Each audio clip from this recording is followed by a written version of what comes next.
Good morning, this is Smooth Scuffed coming at you live with Ace Attorney, Spirit of Justice, and this should be the end of it. I hope so. I have a lot of time today, but I'm not sure if it's enough to get through the end of this game. Another thing I noticed was that there is a special chapter. I forgot about that, so we're gonna have to do that afterwards. Not today, obviously, but next week. Thursday, Friday, maybe. Either way, if we don't finish this today, we're going to be doing it on Monday, so tomorrow. I think for some people that might be Tuesday, depending on the time zone. I'm not sure. Let's just hop right into it, yeah? We ended at the recess, and now we're going to go in. Oh, we ended at the start of the recess, and now we need to go in and discuss the possibility of murder committed by Arbol. Wow, I knew Mr. Wright would put up a tough fight, but yeah, just when I thought we had him, he turned the tables on us. He really is a turnabout terror. We can't let him blindside us again. Looks like they've got me again. 3 times in 1 year. That's a new record. That's, please, no more new records. Or bad puns while you're at it. It's hard enough trying to help you as it is. Roger that. I'll be more careful next time. That's... Oh, what was his voice? That's... Is what Mr. Wright said true? Did you really pay a visit to Dr. Buff that night? Sure did. Can't remember the exact time, though. All I know is he wouldn't hand over the orb. Someone put in his head that we rebels were dangerous. That's why he threw me out. So, the doctor was still alive when Dats last saw him. We'll still have to prove it, though. Better brace yourself, son. The next witness's testimony could make or break this case. Yeah, I know. Hey, where's Trucy? She went to go see your dad. Maybe she's still mad. More like worried. Worried that his trial will create a rift between you two. And that you might leave the agency. She has an active imagination. Not really, you did try to leave that one time. Excuse me. The trial will be resuming shortly. Well, let's go see what the new testimony awaits us.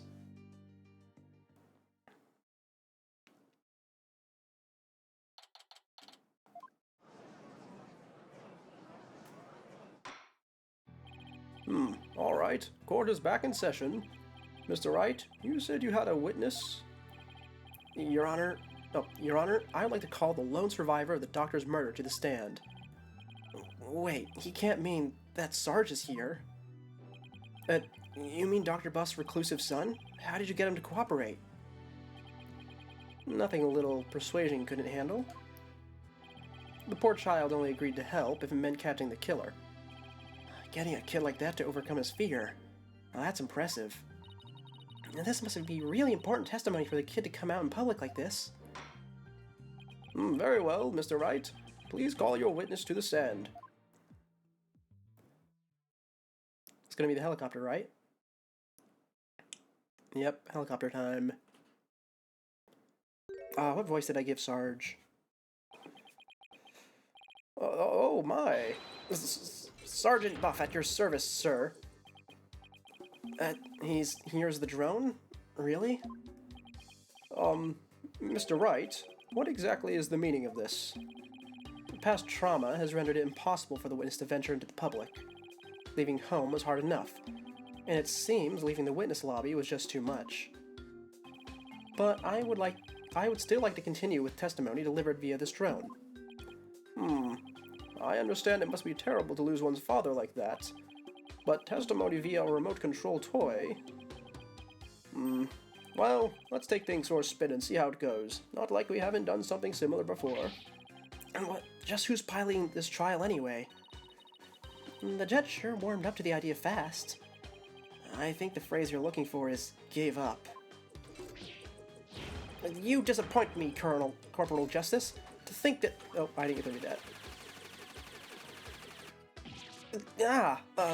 Defending the man who killed Papa? That's full-on treason, soldier. I hereby demote you back to private. Corporal? Private? What's he talking about, Apollo? It's a long story. Now then, are you ready to testify, youngster? Locked and loaded, sir. Ready to rain lead upon the perpetrator. Ha ha ha!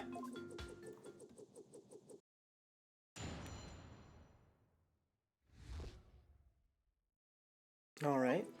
Papa met with someone the night he died.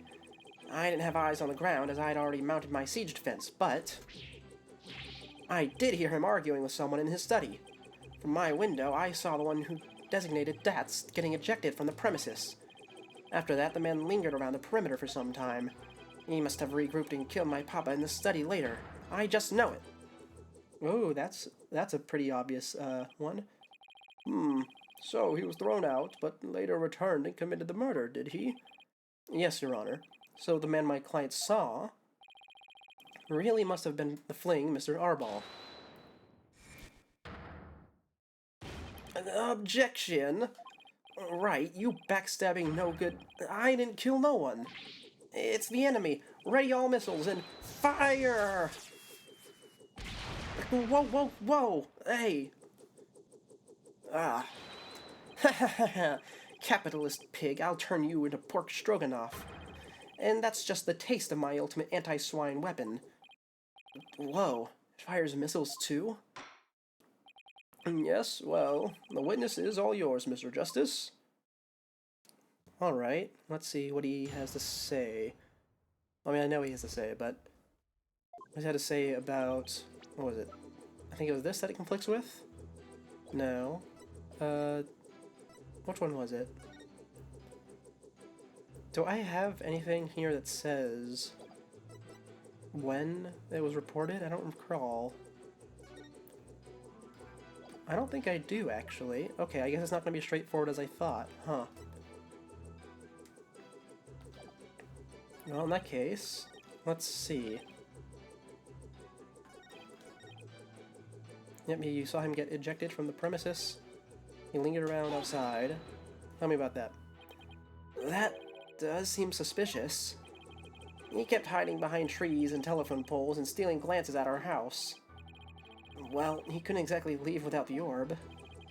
I bet he was angry that he'd been kicked out.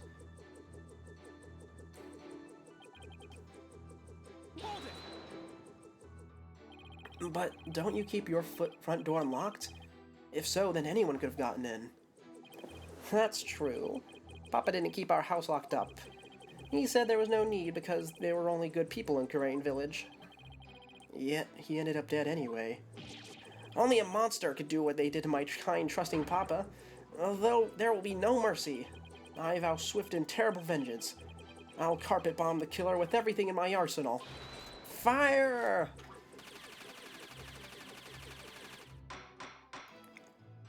While I sympathize with you, witness, you will refrain from firing Gatling guns in this court. So, Sarge saw Dats too. And just when I thought things couldn't get any worse. I wonder why he hung around after being thrown out. I hate to say this, but if Dats is proven to be the killer, we'll lose the orb to the plaintiff. So our only option is to prove the Defiant Dragons had nothing to do with the murder. Yeah, but that's proving to be slightly less straightforward than I thought. Let's see here. The community notes are, I don't think I need those anymore. We've proven the whole matter of the orb being the same. Oh, right, the Addison saw Dats fleeing the scene the night of the murder. Well, does not say he saw him fleeing the scene of the murder, just that he saw him fleeing on the same night. So that's not quite it. Study diagram.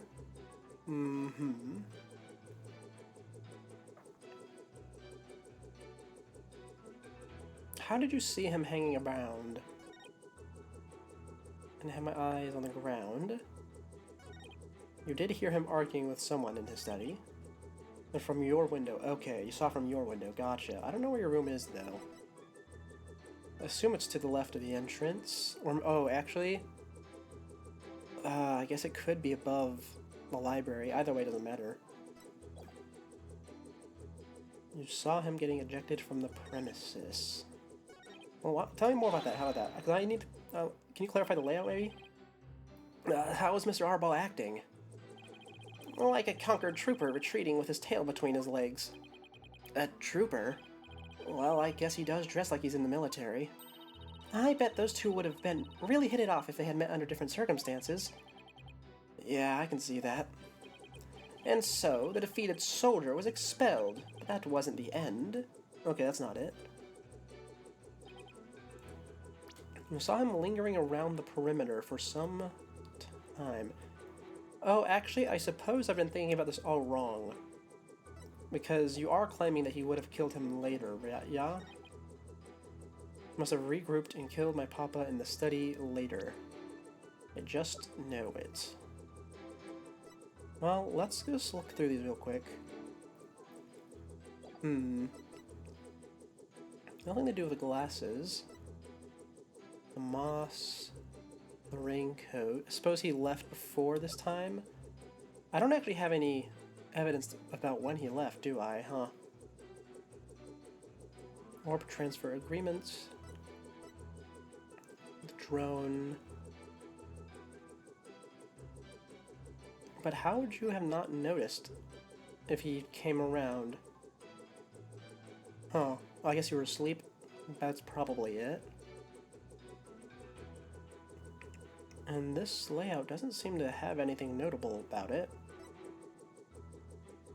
Study photo.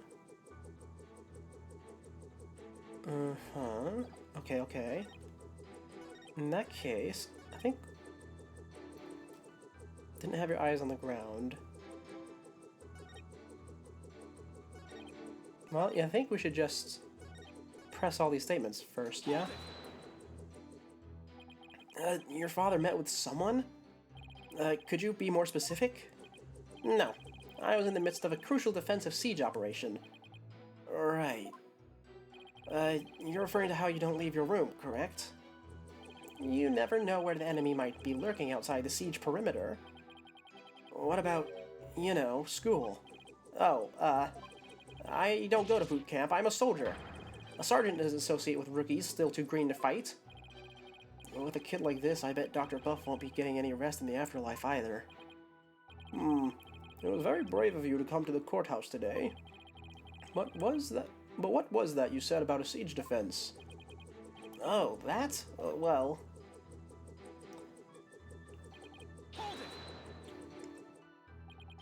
Sarge, I've always wondered, who or what are you battling? That's classified. Even so, it may be relevant to this case. I don't know if you're the right person to be asking about things like that. That's right. Such matters need to be handled with a certain delicacy. Oh, I guess curiosity got the better of me. You're all talk and no action, soldier. Out on the battlefield, it ain't the numbers of pretty words in your repertoire, but the number of bullets in your gun belt that counts. Easy for you to say. You're the one with all of them. Would the witness please tell this court what he saw and heard that night?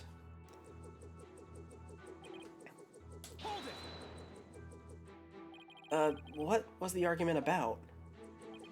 I heard things like, where's the orb, and are you Defiant Dragons really criminals? It sounded real volatile, like a war might break out any second.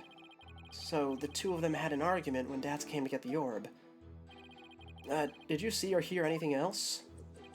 Yeah, I heard them arguing, and then silence. Huh. Okay, well, none of that seems to particularly point me in the correct direction. Addison saw Dats fleeing the scene the night of the murder. That's fine. One of the books is stained with coffee is not currently relevant, because we do not know what book was over there. Diagram of the doctor's study. Note the bookcase, large window, and second floor area. Oh, I don't... I could have also used the bag as evidence, but unfortunately I don't have that, do I? That's not especially important at the moment. Equipped with camera and microphone. none of that's relevant. That's not relevant. That's not relevant. It shouldn't be, at least. After the poor eyesight man, he couldn't read anything without these. Yeah, okay. Robbery report, not relevant. Autopsy report. 10 to 11 p.m. Struck on the back of the head with the corner of an unidentified object. Alright. He lingered around the premises. He must have regrouped and killed my papa in the study later. That doesn't seem right. I mean, I know it's not right, but why is it not right? I don't know. It's not this, right? I don't think so. Diagram of the doctor's study. This is actually a tough one. I expected it to be more straightforward since there's so many ways I could argue against this, but I didn't actually have any evidence to back up anything I was trying to argue. Free to hand over the Founder's Orb to the dragons if I will come to no harm.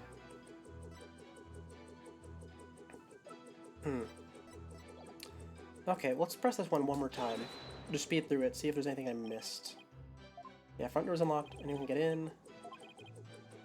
No bad people in Korean Village. And no Bercy. Yep. That's not helpful in the slightest. Huh.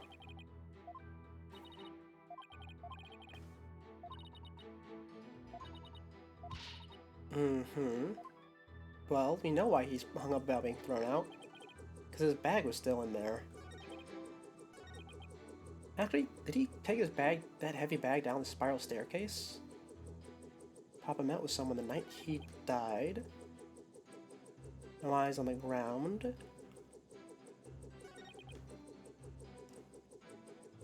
We heard him arguing with someone in the study. It was Dats, we know that.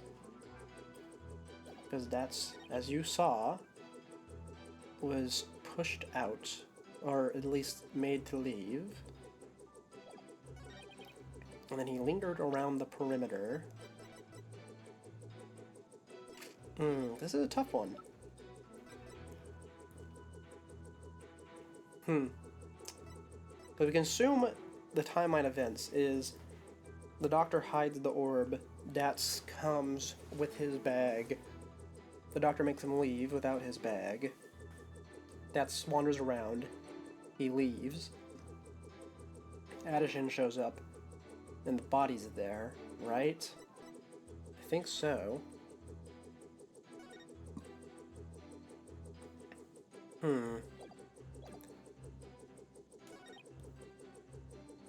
We saw him get ejected from the premises. He lingered around the perimeter for some time. Man, why is this stumping me so much? Must have regrouped and killed my papa in the study later. Oh yeah, this is the study. I suppose he could have if he came in but in the entrance, but would he really not be noticed? I don't think that's how that would go, right? I mean, the door is unlocked. And you are presumably not watching, because you are not the one who discovered the body.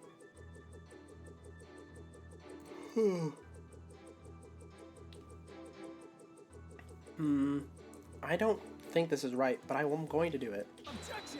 Yeah, it's not right. Okay, game over. First game over of the chapter. Maybe this will give me the time I need to just think about what could be possibly wrong here. Yep, game over. Oh, wait, this actually has an ending. Okay. Okay, hold on. Well, I guess we gotta have to read this then.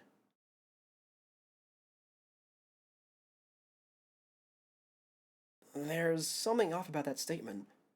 It seemed perfectly reasonable to me. No, something's definitely not right if you listen really carefully. A gambler once sang, you've gotta know when to hold 'em, know when to fold 'em. Oh, I know that one. Know when to walk away, know when to run. That's enough. I see no need to further prolong this trial. The Defiant Dragons have failed to sufficiently show their right to the item in question. Therefore, the ownership is hereby awarded to the plaintiff, Mr. Paul Addison. That creep Paul Addison stole the Founders Orb right out of our hands. The dream of revolution in the kingdom of Khura'in died that day, and we returned to our daily lives. As for my relationship with Mr. Wright, the word awkward comes to mind. Let's just say it was never really the same. Yeah, let's retry from this scene. That's a bit of a disappointing bad ending, though. Thought it would be a bit longer, like the one we got in, what was it, the first game? Maybe it was the second game, I don't remember. Let's see. Yeah, Papa talked with someone the night he died. That's fine, because we know he did talk to someone. And you didn't have your eyes on the ground. But you did have your drone. And you didn't see it happening, but you did see... No, you did not see. You heard him arguing with someone in the study. Yeah, that's fine. And from your window, you saw the one designated DATS getting ejected. Let's press this one more time, okay? Because I need to just get back into this. Yep, argument. DATS wants the orb. The doctor wants to know if they're really criminals. Mm-hmm. And that's fine, yeah. From the window, you see DATS get kicked out. That's fine, he did get kicked out, presumably, because he did not take his bag with him. And after that, DATS lingered around the perimeter for some time. Huh.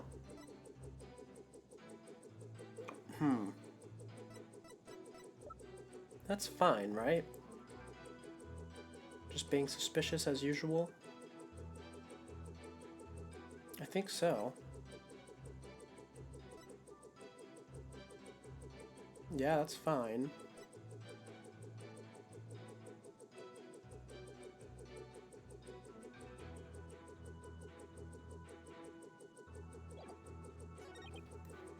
You must have regrouped and killed my Papa in the study later.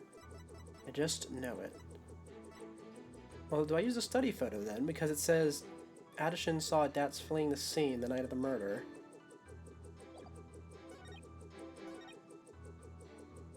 I don't know. From the window, you saw the one designated DATS getting ejected from the premises.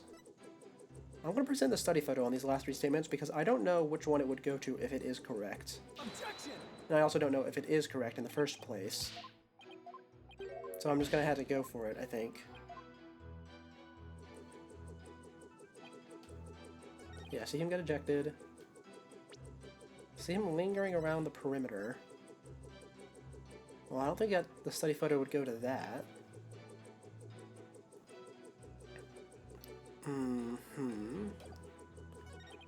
He must have regrouped and killed Papa in the study later. Yeah, okay, that's not it. Okay, just wanted to check. Just in case. What exactly is the evidence we need? Because, okay, no. What? Unless this has dialogue? Nope, just in the box. Definitely not this. Potentially, no.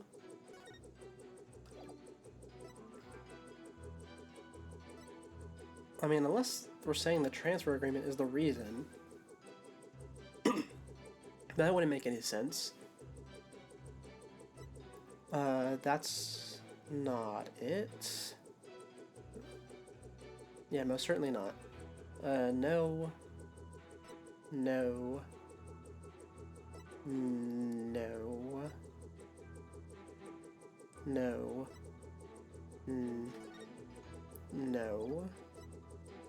Okay, so the possibilities here are the autopsy report, this diagram, and the photo. Yeah? I think so. That seems like a reasonable guess to me. But which one would it be? Because, so... Because I don't think it's a diagram, because that doesn't seem... No, it's not the diagram. There's no way it's a diagram.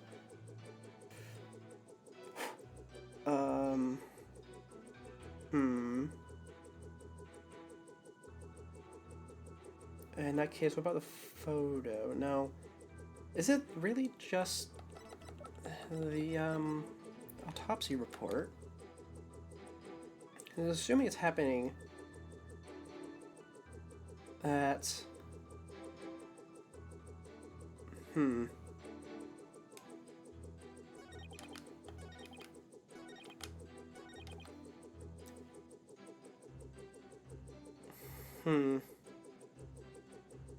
I mean, okay, so hold on.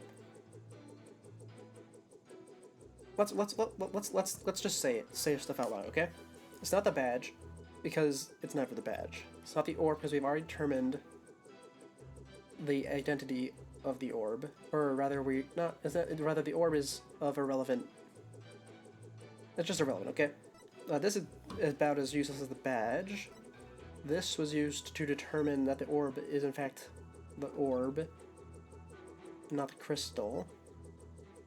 This could be it because there's a number of things in it that are not explained properly. I was thinking this because we don't know the layout of where his room is, but we can just assume it's on the top floor, and he has a window, so I guess it's not it. I had thought maybe that would be it, because why would he kill if he has the agreement? But obviously the agreement fell through beforehand. It could be the drone. These two were used to identify where he was going and that it was him, which does not matter right now. We just used this, so that doesn't matter. This has nothing to do with his reading, nothing to do with the robbery.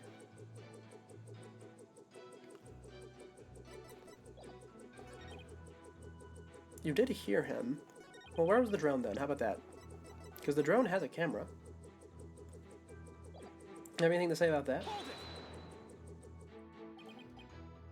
I've already read this, so we're just gonna speed through it. Okay, no, this is Apollo asking about what he's battling, even though he's literally, it's clear that he's not battling anything. And you did hear.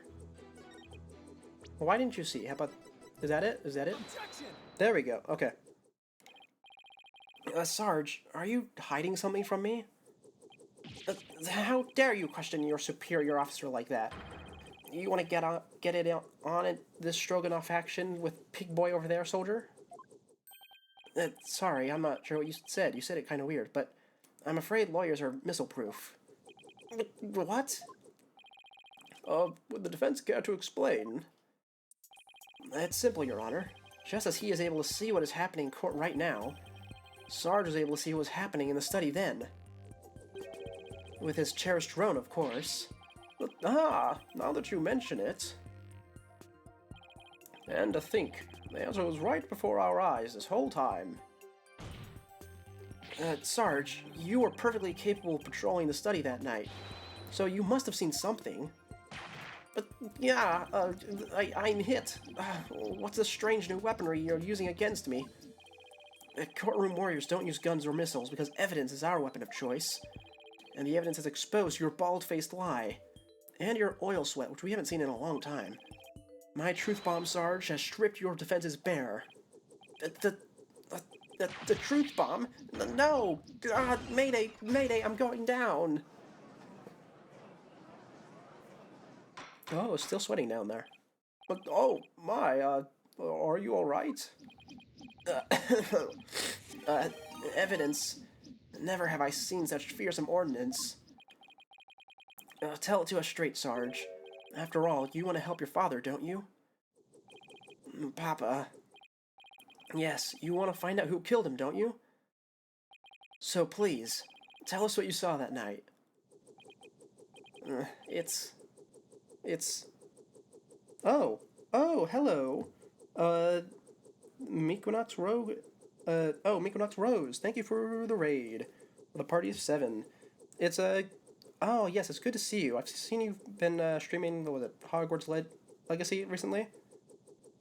I tried it myself, and I never finished it. But, I won't spoil anything by talking about it too much. We're here finishing up, Ace Attorney Spirit of Justice. I'm hoping to get through it all tonight, though it could be anywhere from 4 to 6 hours remaining, so we might have to stretch it to tomorrow. With that being said, let's get back into this. It's not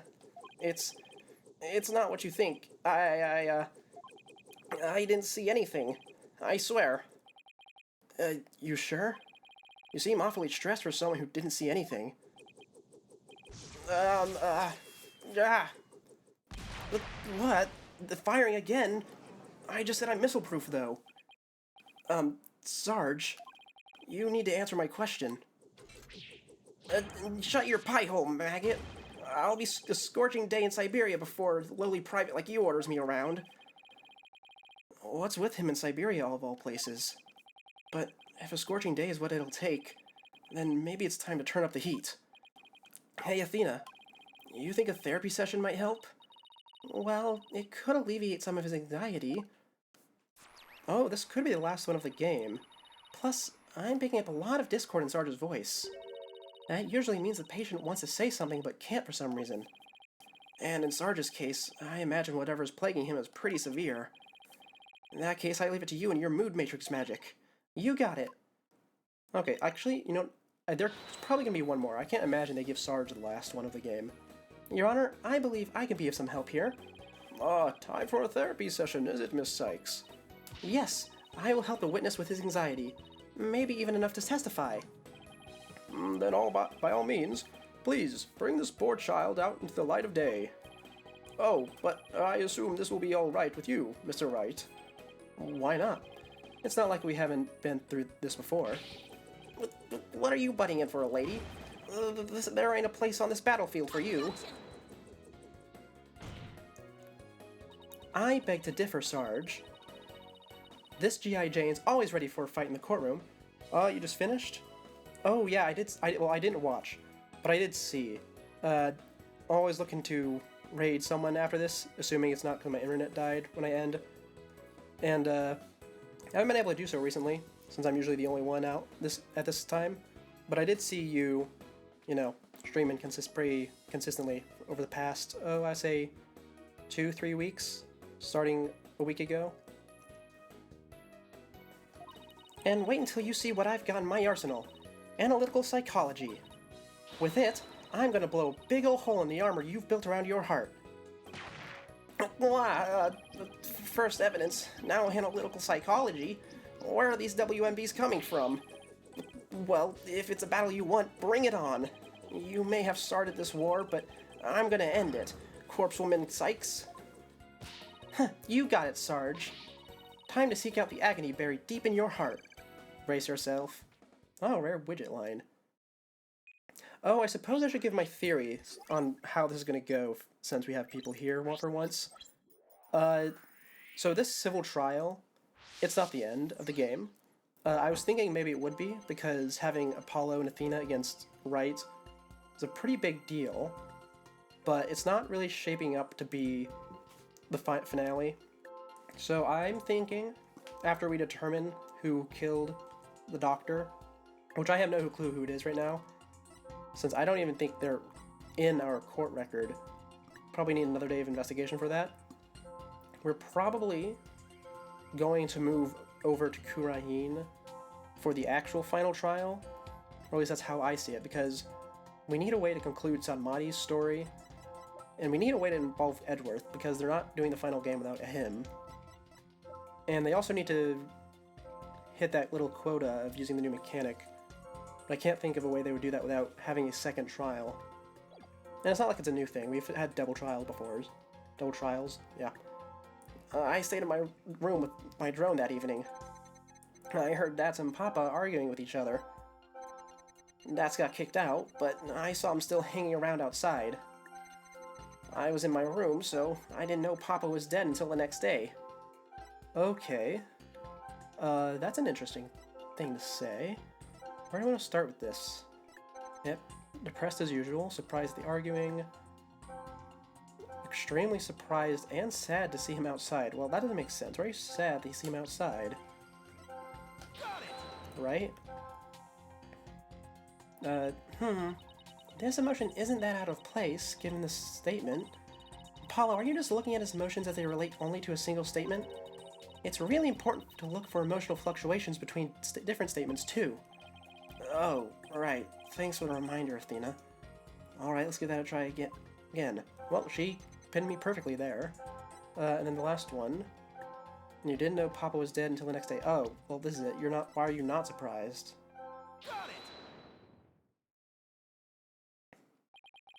That's strange.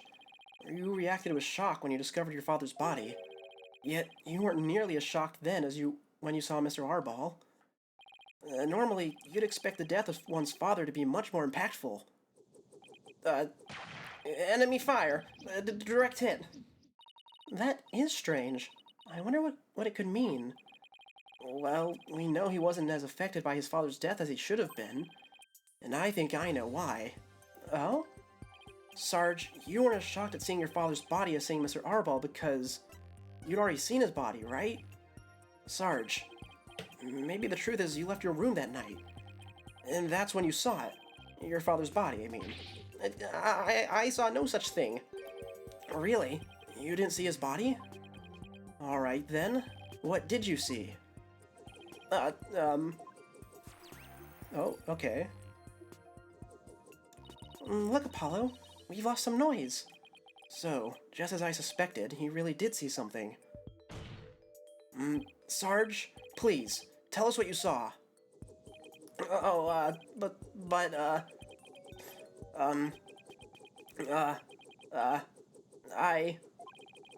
moment I saw it, I couldn't bear it. I couldn't stand to lose yet another loved one. Am I missing something here? Is that why you weren't very shocked when you found out your father was dead? Because you had already sensed that he was a goner somehow? Maybe. Please, Sarge, what was it you saw on the night of your father's murder? I saw, no,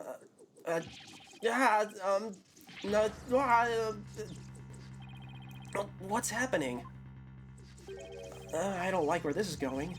No more, please. Help. Oh, it's stole Widget. Okay. I've confiscated your little toy. The battlefield has no place for unauthorized equipment. Widget? Apollo, I can't continue the session without him. Calm yourself this instant, witness. I hereby order you to submit to your therapy session. What in blazes? Oh, and there goes the gavel as well. Look at me. I'm judge, jury, and executioner now. I hereby convene a military tribunal. Okay. Maybe this is the final therapy session then. If it's going to escalate like this. Whoa. This has gone on way too far. Bailiff, arrest that drone this instant. Stop resisting. Oh, don't tell me they lost the drone. If you don't come quietly, I'll fire! Give Widget back right now! Did they forget that there's a guy in the room controlling it? The man behind the curtain? Oh, don't tell me that they're actually gonna lose to it. Okay, they didn't. That's good. Oh, we finally got him back. A nice work. This witness is truly a handful. 2, 3, 4. Miss Sykes, what's the witness's current psychological state? Let's see. He's emotionally all over the map. So his out-of-control emotions are in control of him, huh? Does that mean we can calm him down if we can figure out the root cause? Yes. So, let's see what we can find. Sarge, can you hear me? Is that you, Corpsewoman Sykes? I'm here. Now, I want you to take a few deep breaths. Just try to relax. Try it with me. Breathe in, breathe out. Breathe in, breathe out. In, out, in, out. And now, let your emotions take you where they will. Go on, just let it all out. All forces attack! That's the least relaxing breathing exercise I've ever seen.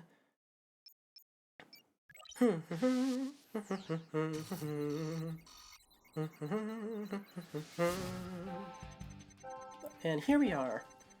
Alright, how did we do this again? I forget. I think I just need to look for what's not right. Is that it? So you left your room, but suddenly... Oh, right. I had to probe. I forgot about that. I had to find an item that's wrong. You got dizzy and passed out. Remember a flame lighting up the room. And Papa grinning with delight. That's when he must have been killed, if only I hadn't passed out. Well, the flame's probably from the coffee maker, right? I would think it's from the coffee maker. And I think the thing we need to know about is obviously the weapon, because that's the only thing that's blurred out. That doesn't seem to be the cause of his current emotional state. Oh, that's how it works. Okay, I forgot. I could sure use a clue or two right about now. No, I don't. Just speed through that. In that case, I need to figure out what the cause of the emotional state is. If only I hadn't passed out, yeah. Well, you saw your Papa alive, so why do you get dizzy? The only thing I can probe here is you. So it must be the fire, right? Why is the fire causing this? That's it! Sarge, you were overcome with shock and fear when you saw those flames, weren't you? Oh, right. Duh. Arsonist, that's why. Oh, was I? Yes, just 6 months ago, you and your mother were caught up in an arsonist's blaze. So it's no wonder you would be extremely scared of fire. Yes, that does make sense. And maybe, just maybe, your subconscious fear of fire was what caused you to withdraw from the world. What do you mean, Corpsewoman Sykes? In the outside world, you are bound to come across all sorts of fire. Candles, cigarettes, heck, even the grill at the diner. Even if it's not that often, just the idea that you might see them grew bigger and bigger until you couldn't shut it out. I think you might be onto something. Candles, cigarettes, just thinking about them sends a chill down my spine. Wow, those things I take for granted. Now I see. I was afraid. Afraid of the fire. Strange, I didn't even realize it myself. About that fire, Sarge, can you tell me what it was burning? Just stay calm and maybe something will come to you. I know. I'm starting to remember. It was, the coffee, right? Oh, the orb. It's that relic. That relic Papa was studying. Okay, that's very different than what I thought. It was on fire. Did he solve the puzzle, perhaps? The orb was on fire. Uh-huh. It's still kind of fuzzy, but yeah. The orb was burning right in front of Papa. And there, in the flame was... Mama? Yeah, now I remember. I saw Mama appear amid the dancing flames. Wait, what? Oh, okay. Well, that's what the magic orb does, so I guess he did figure out the puzzle, yeah? But what exactly does it do? Does it just let anyone be a spirit medium, perhaps? I doubt that's the case. Oh, well, I suppose it might be. What's going on here? Maybe it's a memory of the fire that killed his mother. He might be confusing it with what really happened when his father died. So, let me guess, more therapy? Yep, but this time it seems there's an inconsistency in his statements. And I think we should be able to prove it with evidence at hand. I hope this inconsistency is the key to proving that the relic really is the Founder's Orb. Okay, this is interesting. Yep, Bats was hanging out, that's fine. You heard the arguing, you left the room and you passed out. The relic was on fire and you saw Mama's face inside. Well, we can ignore that for now. Well, that doesn't make sense, because if he was killed then, the orb would have been taken. I believe Sarge's fear of fire is triggering a past memory. As a result, the memory of what he really saw is being suppressed. When he tries to remember, the past memory is being overlaid onto the more recent one. Wow, mine sure is a tricky beast. So I'll just have to find an inconsistency? Right. Once you find an inconsistent statement, present the evidence that proves it. Oh, did I go into the looping dialogue in accident? I did. Okay, well, we can just skip through that and go back to that last statement, because... yeah, why would he... he couldn't have been killed then. Because the orb was hidden in the ruins. So we present the orb, right? Yeah, good. Love it when the game makes sense. Don't blame yourself, Sarge. After all, even if you hadn't passed out, the outcome would have been the same. What do you mean? I'm talking about the time of death. Your father wasn't killed right after you left your room. What? Explain yourself at once, Private Justice. You said you saw your father burning the orb, right? But that night, he went out to hide it in a cave. So, what you saw, Sarge, was something that happened before your father left to hide the orb. So you see, you didn't pass out right before he was killed. You passed out right before he left for the cave to hide the orb in the ruins within. So, even if I hadn't passed out, that's right. The outcome would have been exactly the same. That's because your father, Dr. Buff, was killed after he returned from the ruins. And therefore, Sarge, there's no need for you to blame yourself. I see. Private Justice, can you really say I bear no blame in this? Why do you ask? Because the truth is, if I hadn't engaged in my siege defense, Papa would still be alive. Sarge, Papa wished nothing more than for me to lead a happy, healthy life. That's why he quit his job and moved us out away from the big city. But even then, I didn't have the courage to set foot into the outside world. And in the end, I failed to make Papa's wish come true. Oh, don't say that. You still have time to make it come true. You just might not see it. Depends on if you believe in the spirit mediums or not.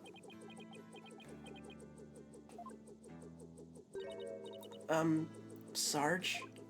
Is this Apollo? Oh, okay, nope. If you want to make your father's wish come true, if that's what you really want, then who's to say it's too late? Why don't you take the first step now? My first step? That's right. You can cast off all your regret. You can stop standing still and start moving forward. You have the power within you. I know from experience. I know what it's like to feel like you do. But only you can decide to take that first step.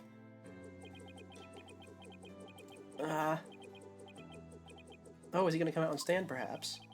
If you don't change your tactics now, Sarge, the victory you seek in the war you're waging will always lie beyond your grasp. I think I understand now. I've made up my mind. As of this moment, I will suspend my siege defense indefinitely. Oh, let's see what he looks like. Not changing his voice, by the way. He can look like anything. Oh, he's really small.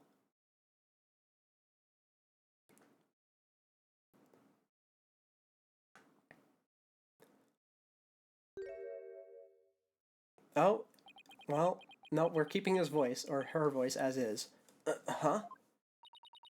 Sergeant Buff reporting for duty. What? I thought you were a guy. You're definitely not a gruff drill sergeant I envisioned. Well, my mama was in the Russian army. I was just as shocked, but it certainly explained a few things when I found out, too. May I introduce you to Miss Army Buff, age 12. No way. Careful, soldier. Don't forget I could blow you away at a moment's notice. She's just too cute. So, have you always been in a wheelchair, Sarge? Negative. Only since I was injured. In the fire. Your voice sounds awfully different from before. Okay, maybe we do change the voice then. I don't think I can do a little girl voice, though. I think Trucy is the littlest girl voice I can do.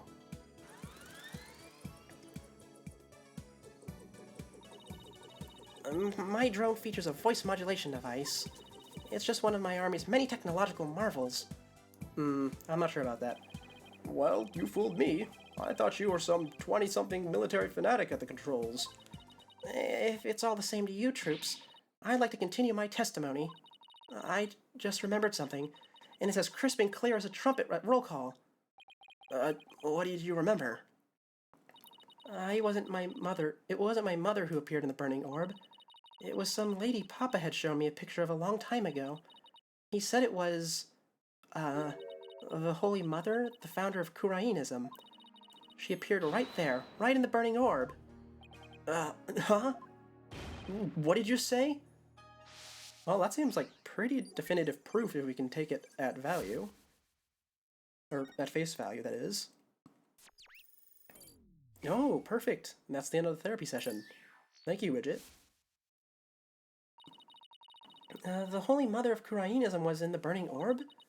What does that even mean? I have a bad feeling about this. Could it be? Could this explain what Sarge means by the Holy Mother appearing in the burning orb? Do I just present the Founder's Orb? I mean, if it is the... Oh, or is it the puzzle? No, where does he mention the puzzle? He mentions the puzzle in the email. I think I'd present the email then, yeah? What's that? A piece of related evidence. Wouldn't you agree? Although, to be honest, I have yet to plead the fifth if you ask me how certain I was. Private, did you really think such a cockamamie plan would rout the enemy?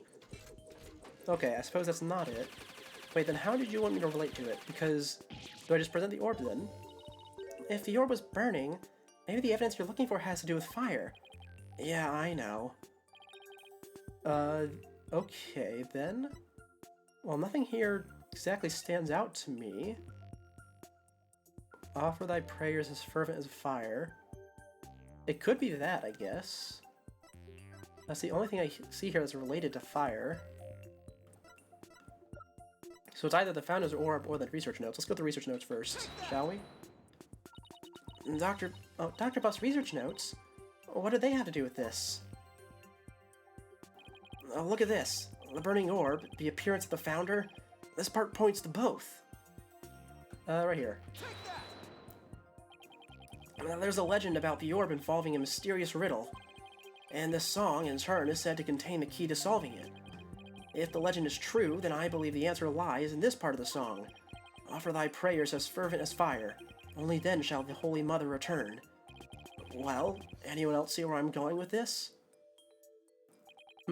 Prayers as fervent as a fire. Ah, you mean you're supposed to set the orb on fire? The whole stanza seems to suggest the Founder will appear if the orb is set on fire. Wait, so the Doctor, he... Yes. Athena. He had solved the ancient riddle of the Founder's orb. Oh my. You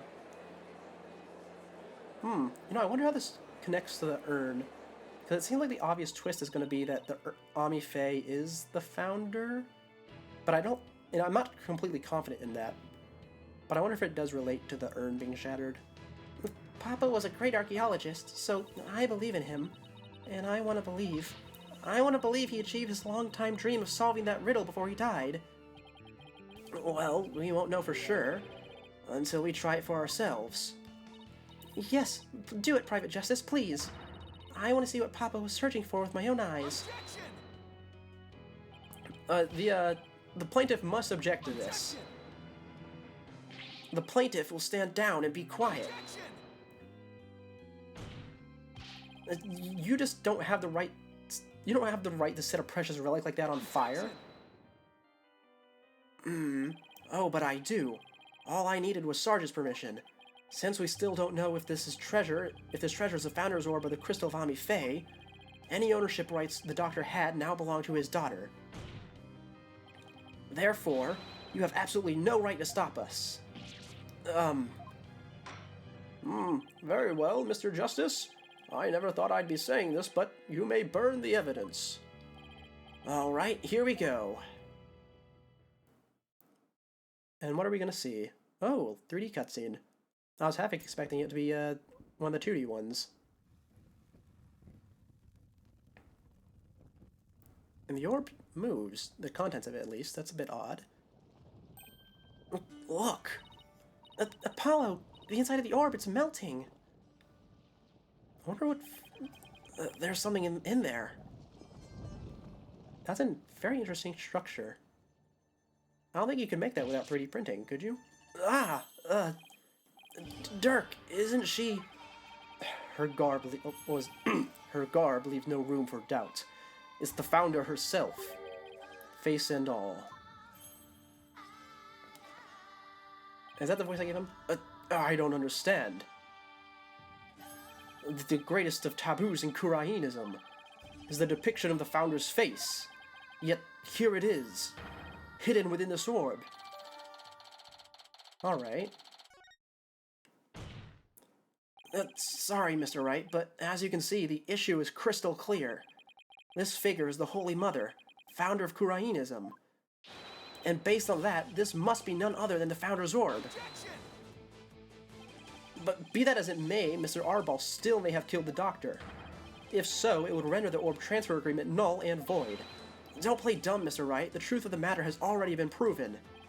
Dr. Buff wasn't killed right after Sarge saw Mr. Arbol.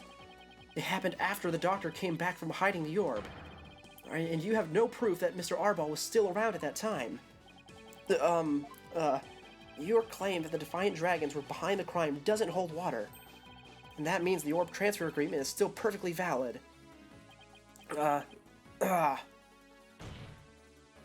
Admit it, Mr. Wright. I just burned your whole case to the ground. I think he still has legs to stand on. He's not going to, though. But, no! Yeah, there's no way he actually argues against that, even though he has ways to go. Right? I won? I actually won? Well, Mr. Wright, would you care to respond? Respond? I didn't think so. Wait, did we just win? Did we actually beat the Turnabout Terror? You're amazing, Apollo. But don't just stand there, right? Do something. Well, I don't think there's any digging out of this hole. Mr. Addison Whipperson, I think it's time for your concession speech. I have proven beyond a shadow of a doubt that this is the Founder's Orb. The facts don't lie, but you obviously do. So how's that for a campaign slogan? Why, you contemptuous peasant? I think this is a good time to wrap up this trial. If both parties have no further objections, I will render my verdict. No objections here, Your Honor. No, Oh, who's objecting now? Okay, thought so. You can't do this! The crystal is mine! I'll lose the election if I lose that crystal. I'm sorry, but there's really nothing more I can do. You haven't forgotten about our little chat, have you?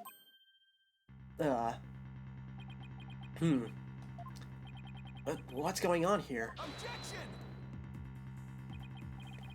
Your Honor, I object to the defense's last claim. What? I don't believe they have truly proven the relic is indeed the Founder's Orb. Mr. Wright, I don't think even you could bluff your way out of this one. What possible argument could you have to claim that this isn't the Founder's Orb? About that... Oh, of course. He can't possibly have hit on something. The defense's assertion is incomplete, and this is why. Their claim that this relic is the Founder's Orb is based on a legend. And that legend claims the Founder will return when the riddle is solved at last. Right, and that's what happened. The Founder was revealed for all to see. But, Mr. Justice, what about the rest of the legend? Huh?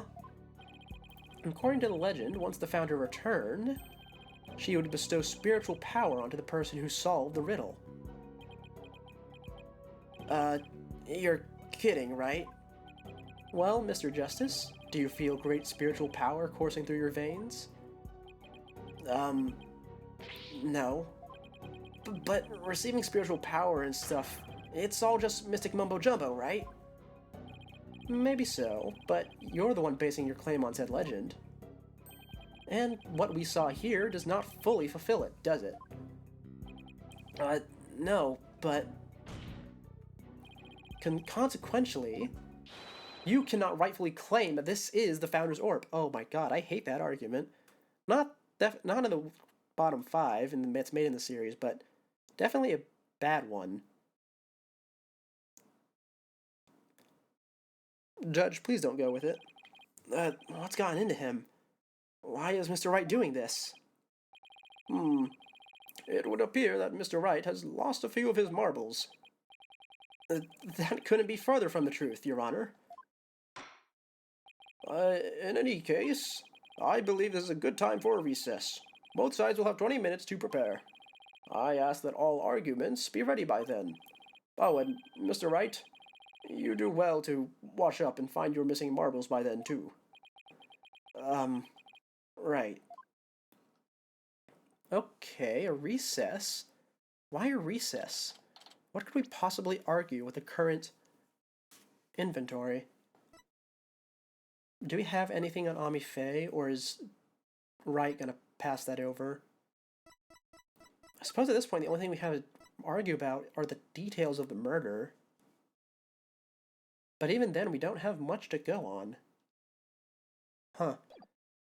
Well, let's see how this goes. Mr. Wright sure is acting funny.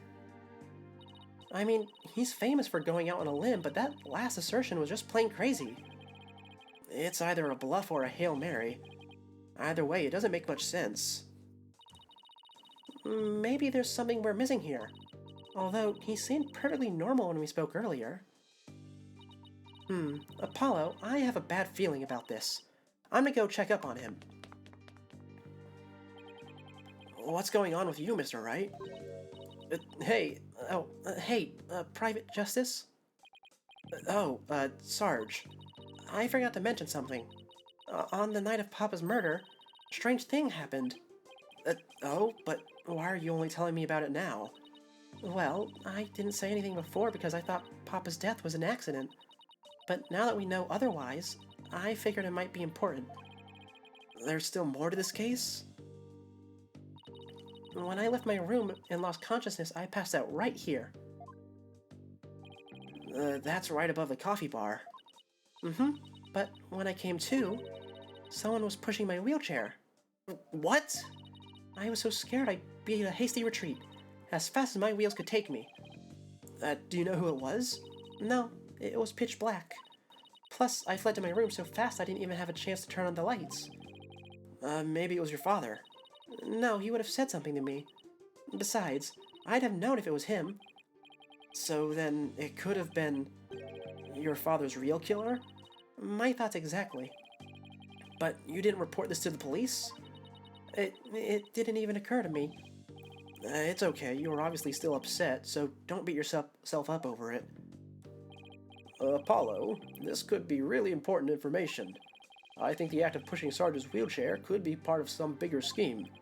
It's hard to see why else the killer would have done such a thing. I guess I should take her statement down as evidence. Okay, that's important. And more importantly, it's an extra piece of evidence to use, which we desperately need right now, so we're starting to run out. Oh, welcome back, Athena. Huh? What's with the long face? Uh, how'd it go with Mr. Wright? What should I... Athena? Oh, sorry. Zoned out there for a sec. The recess is almost over, so let's go. What was that all about? Oh, is it something about Maya, perhaps? We haven't seen her all chapter. Yeah, because we're no more Blackwell, definitely. And I doubt the royals from Khura'in are here, so it's probably about Maya. All right, court is once again back in session. Or Pearl, could be about her. Now, Mr. Wright, about that last objection you raised. We, the plaintiffs, still believe that the defense has yet to sufficiently prove its case. They claim that, according to legend, the Founder's Orb would bestow spiritual power. Yet the relic in question has failed to do so. Therefore, has failed its own test. I see. You're still going with that argument, huh? He's sticking with that ridiculous argument? Furthermore, even if it is the Founder's Orb, it can't be awarded to the Defiant Dragons. After all, they were the ones who killed Dr. Buff. What are you talking about? That was already proven to be false. There are no grounds for asserting that the Defiant Dragons murdered the Doctor. Oh, but I'm afraid there are, Mr. Justice. Your Honor, I would like to present new testimony to this court. Testimony that will show that Dats Arbol did in fact kill Dr. Buff. What? Very well. You may call your witness. I guess Mr. Wright found another new angle. What new testimony could there be this late in the game? Well, I guess I was a fool for thinking he wouldn't take any more approaches. We've got to explore every opportunity, or every possibility. Fellow citizens, it is I, Paul Addison, the once and future representative of the people. Geez, not him again. My client divulged new information to me during the recess. He remembered something he saw, you see. Something crucial to this case. How very convenient.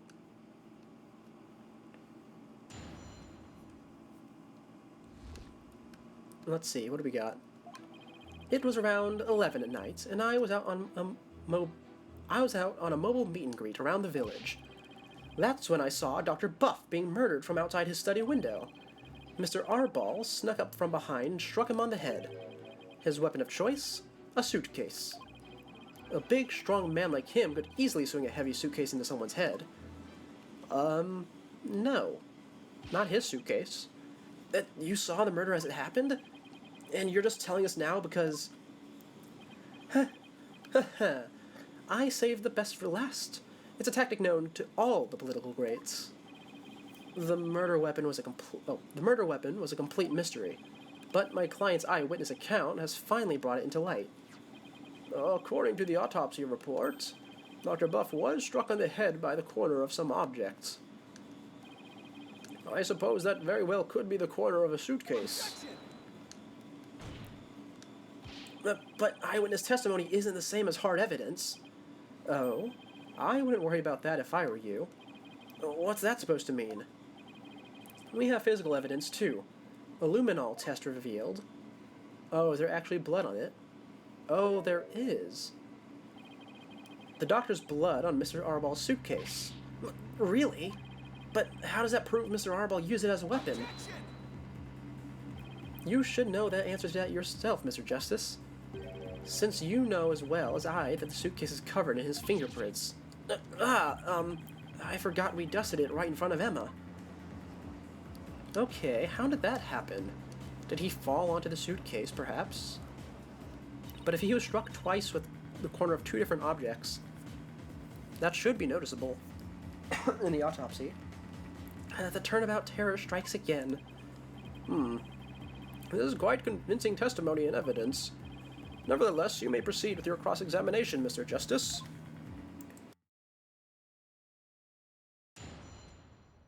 Alright, here we go. where do we want to start off with this? Around 11 at night, and you're walking around. That works with what you've said before. Then you saw Dr. Buff being murdered from outside his study window. Well, that fits the photo in the layout. Mr. Arbol snuck up behind him and struck him on the head. Hold on. Does that work?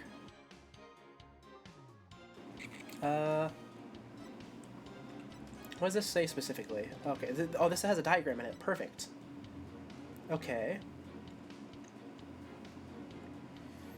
Well, let's see. Army fainted in the hallway above the coffee bar after witnessing the doctor burning the treasure. When she came to, someone was pushing her wheelchair. So the doctor didn't go through the front door, or he went around her, I guess, if it opens outwards. Okay, we'll leave that. Oh, the back door is on this diagram, so yeah, we can just assume he went out the back door. His weapon of choice is the suitcase. But why is there blood on the book? Is that it? It says it's stained with coffee, but there's also blood on it. And I'm not going to argue against him being strong, since apparently Apollo couldn't even move the suitcase. In that case, let's start by pressing this, and then we'll present the photo on it, yeah? Are you sure? Positive. I saw it with my own 2 eyes. Yet, despite your certainty, you kept quiet about it until now? No, I was waiting. I knew there would be a perfect chance to talk about it later. Information must always be disclosed in a strategic manner. That is one of the lessons of Kingcraft, as taught by the Addison clan. Is there a lesson by chance in the Addison Kingcraft guidebook on being honest? Anyway, I saw Mr. Arbol commit that heinous crime. Okay. In that case, do I just present the photo? I suppose so, yeah? No, that's not right, is it? No, I think we do just present the photo immediately. No, okay, that's not it. That's wrong. Okay. Let's think of this from a new angle. Because we have that new piece of evidence, which is that she was moved. And presumably she was moved after the murder, right? Yeah, after, I would assume. In which case... No, that doesn't change anything. Actually, her positioning here? Because we haven't talked about how there's coffee on the book yet.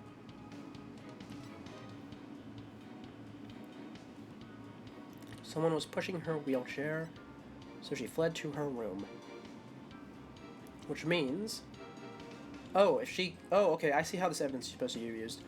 If she fled to her room after being pushed, that means she, this was right before the murder. Someone came in through the entrance, and she was able to flee to her room because no one was in the way. Gotcha. Oh, and there's an elevator over there. Okay. I didn't even notice that. But anyway, either someone came in and... Oh, I guess this would be no, this would have to be before the murder. Because if it was after, she would have seen the murder happening. Because they need to do a lot of work in order to hide this body under the books. Yeah, okay. So right after the murder, someone came in the front door? Is that it? No. I know. Well, let's not think about that. That's irrelevant, okay? Back to the situation at hand. Arbol snuck up from behind. Struck him on the head. Can we see this diagram? You could see that, I guess. And I think we should just press everything. We might get something out of it. You were on a so-called mobile meet and greet at 11 at night? That's right. It's the perfect time because everyone is at home. You should have seen how the villagers' eyes teared up when they heard what I had to say. With tears of frustration, no doubt. You weren't riding around in your palanquin? That's right. Some village idiot reported me to the police. I've been banned from using it after dark. No wonder. What with all that noise he makes. So, what exactly did you see then? That's when I saw Dr. Buff... Alright, then, don't read that again. It sounds like you witnessed something rather shocking. Indeed. I didn't even believe it at first. I mean, a vicious murder in Khura'in? There haven't been many murderers there, I take it. If I'm elected, I promise you that such a terrible tragedy will never happen again. A vote for me is a vote to banish murder forever from our beloved Khura'in village. Yeah. Good luck with that. Mr. Addison Whipperson, please tell the court what you saw at the scene of the crime. None of this is seeming to... Okay, he snuck it from behind. So you're saying the doctor never even realized Mr. Arbol was there? That's right. He was utterly absorbed in the book. I see. What did you see Mr. Arbol do next? Oh, this is important. He climbed up the bookshelf ladder and dumped a bunch of books down on the body. I believe he was trying to make it look like an accident. But that idiot didn't realize I could see everything from outside the window. One of those statements doesn't feel right. Your Honor, I believe this witness made an important statement just now about the doctor reading a book. Because he was not wearing his glasses. The doctor was reading a book at the time of the murder. That's vital testimony. Very well. The witness will please add the statement to his testimony. And glasses time. Bang. The doctor was standing in front of the bookshelves, absorbed in a book, you say? I'm sorry, but it seems your testimony is completely unreliable. That's quite a bold statement. Well, let's hear you back it up. I challenge you to prove that I am anything but 100% reliable. It would be my pleasure. Lately, it seems the doctor's eyes have gotten so bad he needed reading glasses. However, his reading glasses were over on his desk. So, you see, there's no way he could have been reading in front of the bookshelves. No, not again. I'm sorry, Mr. Addison Whipperson, but I'm gonna have to ask you to explain this discrepancy to the voting public. You what? I'll explain it to you, lowly cur. I simply made a mistake, you see. The doctor was actually sitting at his desk when Mr. Arbol hit him over the head. But then the doctor would have been facing him. Surely he would have seen him and tried to run. Dr. Buff was nodding off. I could tell because his eyes were closed and he wasn't moving. Sounds more like what you would do. Then how do you explain the fact that he was struck in the back of the head? Isn't that something that should be impossible from the front of the desk? Oh, about that. He bowed his head when he nodded off. That's when he was clobbered. So that's what you saw. Well, Mr. Justice, that sounds like a perfectly reasonable explanation to me. You have a problem with the proposal that the doctor was struck while nodding off? Yeah, isn't the desk unable... Yeah, you can't see the desk. There's a privacy thing. A huge problem. There is a problem. A very big problem, in fact. The witness's statement doesn't hold up under the slightest bit of scrutiny. Is that so? Then will you please show this court what evidence you have to justify this? Gladly, Your Honor. This shows the problem with the witness's claim that he saw the doctor nodding off. Diagram time. A diagram of the study. Mr. Addison Whipperson allegedly viewed the murder from here. And the doctor was allegedly nodding off here. Do you see the problem? From his vantage point, the bookcase would have blocked the witness's line of sight. Why, yes, I believe you're right. No! Third time. The fact remains, my client knew that the suitcase was the murder weapon. So he definitely has first-hand knowledge of the crime scene. I'm afraid I have to agree with you there, Mr. Wright. But then we have to ask ourselves, from what vantage point did he see the murder? And what are you insinuating, Mr. Justice? From what vantage point could Mr. Addison Whipperson could have... seen the dozing off doctor.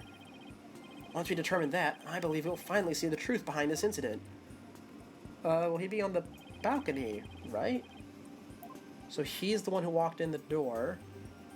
And had the murder already occurred, perhaps? I know You've got to be kidding. But that's... It is indeed. But everything only makes sense if the witness was there in the study. Inside the study? But that's the scene of the crime. I know. Mr. Addison Whipperson, the man who claims to be a witness to the murder, was most certainly in that very room. Apollo, are you suggesting? Mr. Addison Whipperson, weren't you the one who actually swung that suitcase? No. What you're proposing is ludicrous. My client is a small, thin man, whereas Mr. Arbol has the musculature to pull it off. He has a point. I gave up trying to lift that thing after one go. That's right. He's the only one who could have lifted such a heavy object. Now, do you understand? That rebel Dax Arbol is the doctor's killer. As long as the suitcase is the murder weapon, the suspicion falls entirely on Dax. You'll have to poke a hole in Mr. Wright's argument somehow, Apollo. Oh, I will. And with his own technique, no less. Well, here it's a rather simple one. He's claiming that the issue is that... Well, he's claiming that the suitcase is the murder weapon because there's blood on it, but there's also blood on the book. So by his own logic, either one could be the murder weapon. I mean, if Mr. Addison Whipperson couldn't swing the suitcase around, we'll just have to consider another way he could have used it as a murder weapon instead. I'm going to turn this case on its head, Mr. Wright, just like you taught me. You talk big, Mr. Justice, but do you have what it takes? Well, this should be interesting. Mr. Addison Whipperson's testimony has been filled with one inaccuracy after the other. First, he said that Dr. Buff was in front of the bookshelves. Now he claims that the doctor was sitting at his desk. So, where was the victim really when he was killed? Also, where was his killer? And how was the murder weapon really used? So, the important thing here is the position of the victim and the killer relative to each other? Yes, Your Honor. If they were positioned in a certain way, it would be possible to use the suitcase as a weapon without lifting a finger. You can't mean... I would ask the court to recall the study's layout. It's quite distinctive, as you can see. Now, if Dr. Buff were sitting in a certain spot, and his killer was at a certain other spot, the suitcase would become a weapon anyone could use. Very well, Mr. Justice. Where was Dr. Buff's killer at the time of the crime? Wouldn't he have to be up here? I think so. 'Cause are we suggesting that he dropped the suitcase on him? I'm not. He actually lost me there. Because the doctor obviously didn't die at the desk or the bookshelf. So the two possibilities I'm saying are that both of them were up here and then the doctor got pushed down, or the killer was up here and he dropped a suitcase on them. Either way, the killer has to be up here, right? There? That's... This should wrap things up nice and pretty for you, Mr. Wright. I would like to ask the court to recall the study's layout. But this time, instead of thinking it in 2 dimensions, let's think in 3. Only then can we clearly see the killer's method at work. Alright, that's nice. The killer didn't have to swing the suitcase. Oh, does that really not have anything beneath it? If he used gravity to his advantage, that is. That's right. It was the plaintiff, one Paul Addison Whipperson, who used this suitcase. He pushed it from the 2nd floor. And sent it hurtling down onto Dr. Buff, who was sitting at the coffee bar.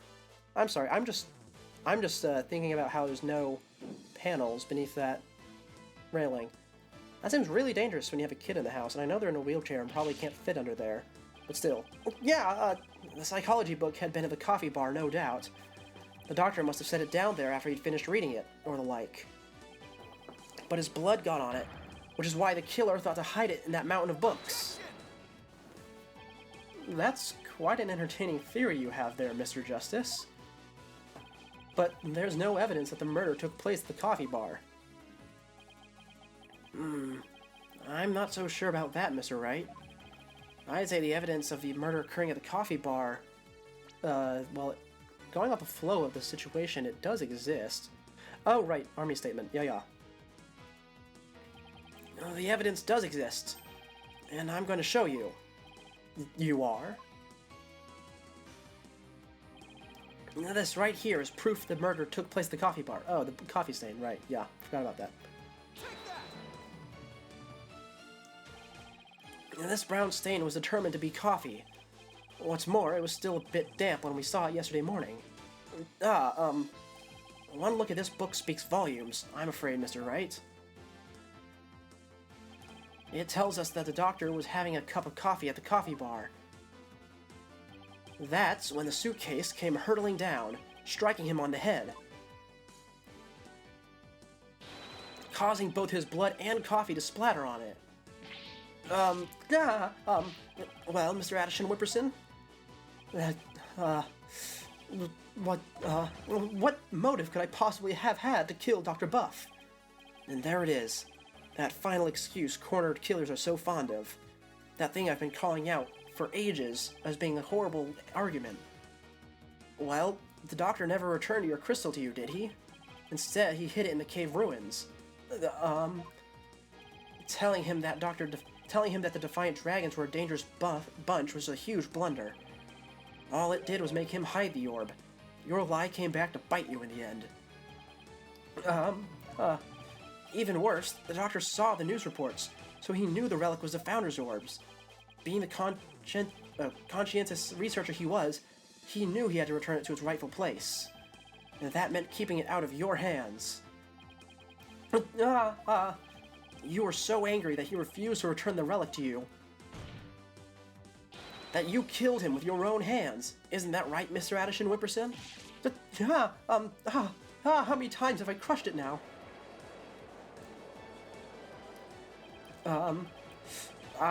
That is... Apollo, don't. Please, don't accuse my client of murder. Please? Huh? What do you mean, please don't accuse him? Why would you even say that, Mr. Wright? Well, what I meant was, he's a promising politician with a bright future ahead of him. It's in our nation's best interest to avoid burdening him with the taint of scandal. Say what? Ooh. Alright. Right. You'd better do something to change the current courtroom climate, or I'll be charged with murder.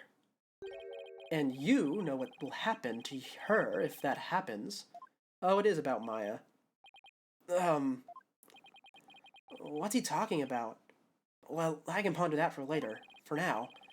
Mr. Wright, you can't possibly believe that Mr. Arbol is the killer. Are you really going to send an innocent man to prison? I thought you were better than that.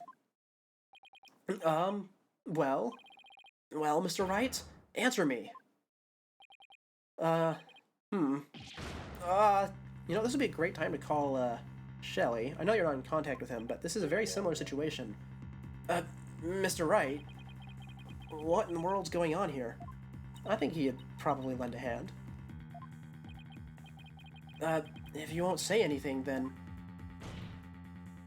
Mr. Addison Whipperson, the defense hereby accuses you of... Apollo, wait. Not you too, Athena. It's just, I wasn't sure whether I should say anything, but during that last recess when I went to check on Mr. Wright, I overheard something I shouldn't have. I trust Maya is unharmed. I can't really say, but just remember, if I'm arrested or fail to obtain the treasure, there will be consequences. Consequences of the worst kind, if you catch my drift. Relax. All you have to do is ensure that I get my hands on that relic. I must deliver it to my benefactor at all costs. What do they want the relic for anyway? It's something to do with an old legend. My patron seeks the great power said to be granted to whoever solves its secret.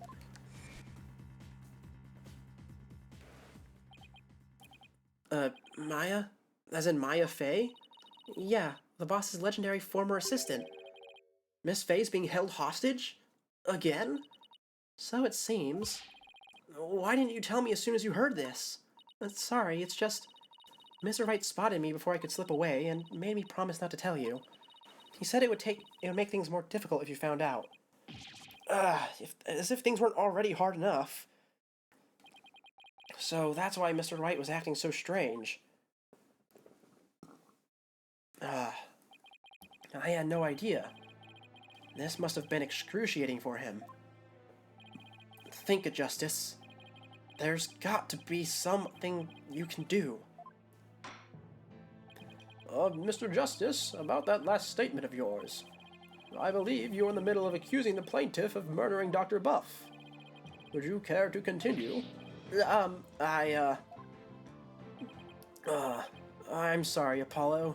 I'm really, really sorry. What's gotten into the two of you? If I accuse that slime bag, I put Miss Fey's life in jeopardy. It seems you finally caught on. I'm far too important to be accused of murder. After all, our nation's future rests squarely on my shoulders. Either I give up or...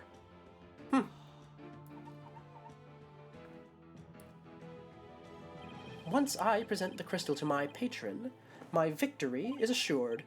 Then one day, I'll become president, and then king. I'll have every politician at my command. Now, retract your accusation. I can't kowtow to him, but the defense would like to retract the previous accusation. Oh, thank you, Dirk.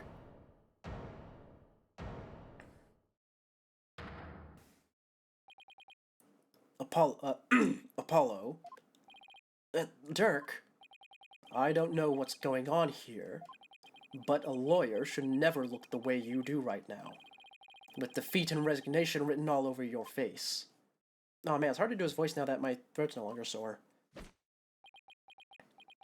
A dragon never yields. And there's a line I was waiting for. Even when wounded, a dragon bites down hard, and never lets go till its dying breath. It glares, it roars, and it latches its jaws firmly onto its prey till the bitter end. That's what lawyers do to get to the truth. Dirk, a dragon never yields, huh? He's right. It's all over if I give up now. Mr. Wright's hands are tied. It's up to me to do what must be done. He saved my neck so many times.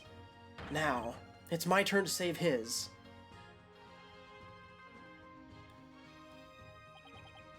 Dirk, thanks for that wake-up call. Now that's the face of a lawyer you've got there, son. Now that's the face of a lawyer you got there, son. Where there's a will, there's a way. And I'm gonna find the way to save Miss Fey, and see that justice is served. Oh, it's this time. The totally not mine skateboarding. That scum is holding Miss Fey hostage to ensure he gets the orb for his patron. And it seems that patron believes in the orb's legend. Thing is, the founder did appear when the orb was exposed to fire, just as the legend said. If the legend is true, then we've already solved the riddle, right? Well, I think we have, yeah? Descending upon us in all her glory, the founder bestows the greatest power known. Okay, let's think. How do we think this is going to go? So I think the way we're going to argue this is that we've already solved it, and someone else has already solved it, which means the power is gone, which means he can't deliver it to the patron, which means he might as well give up Fey, right? Is that the way we were going to go with this? Let's see. Yes, we have? Okay, no, I guess we haven't. Yeah, we've definitely solved the riddle, and yet we still don't understand what part about bestowing power is talking about. I need to rethink this. Okay, I guess it's the other way? I guess we haven't solved the riddle. When the Dragon Tiger battle, the founder offers divine protection When a butterfly embraces the Mitama, the favor of the orb is bestowed. Is the, is it not in the right order? Hold on. Let me read this in the other... Let me try and shuffle this around.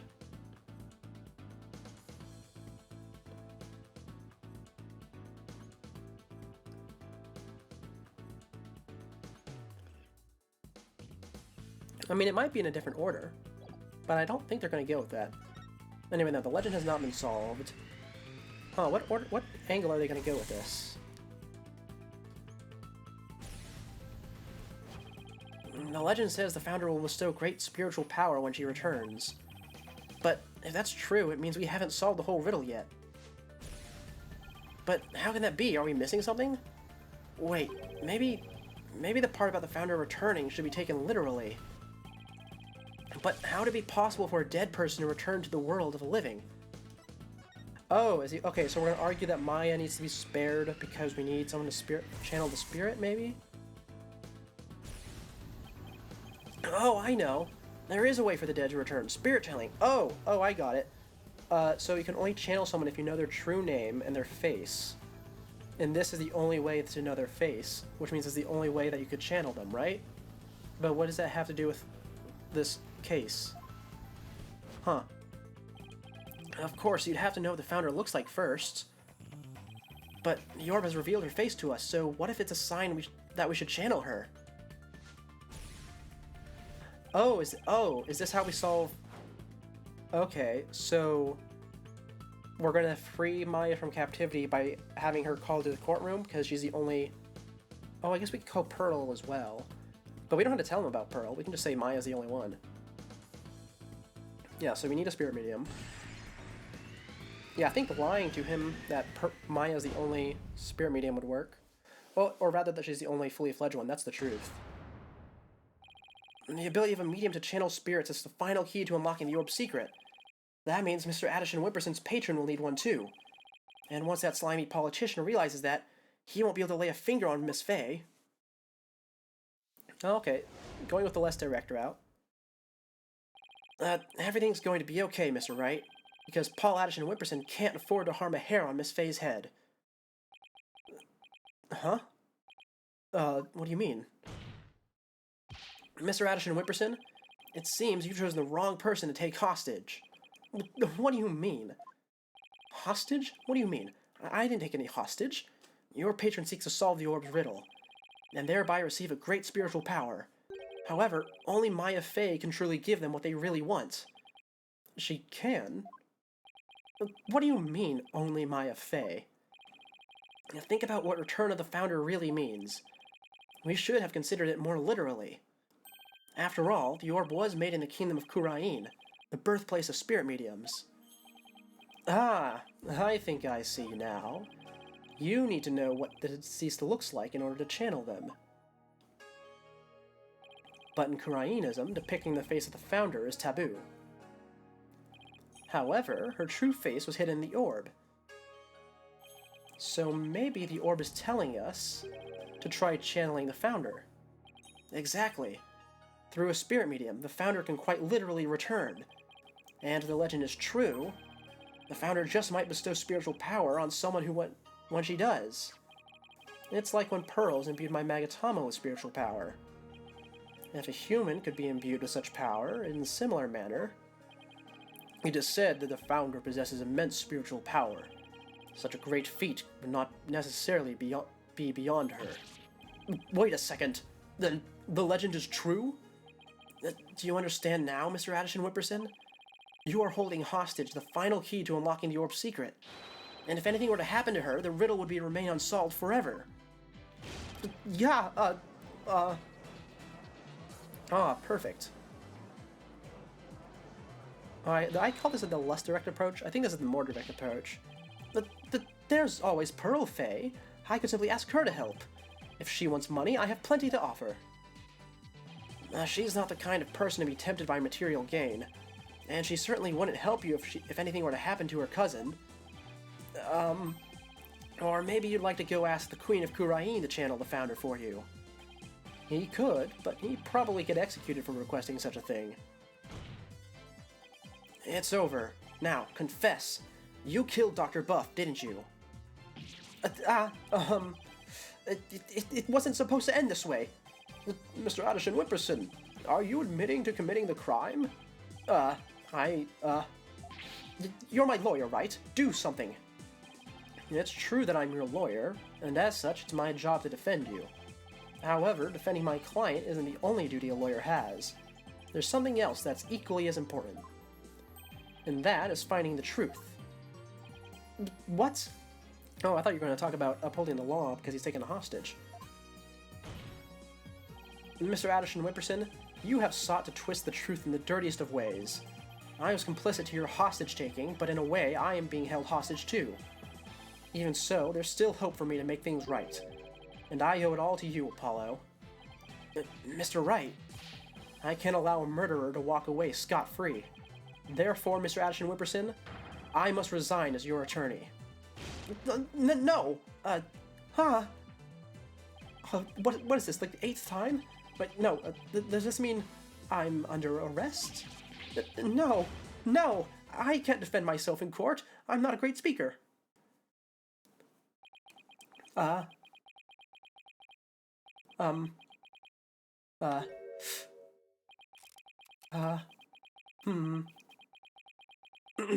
Yes, well, I've nothing to confess. I was expecting him to just walk away. What? I said I've nothing to confess. I don't, and I won't, especially not to a plebeian like you. This guy doesn't know when to give up. Besides, there's no truth to these allegations. I mean, look at the suitcase. You won't find a single print of mine on it.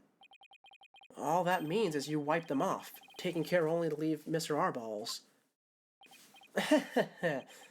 As many a great politicians have said before me, no comment. In that case, try switching things up, Apollo.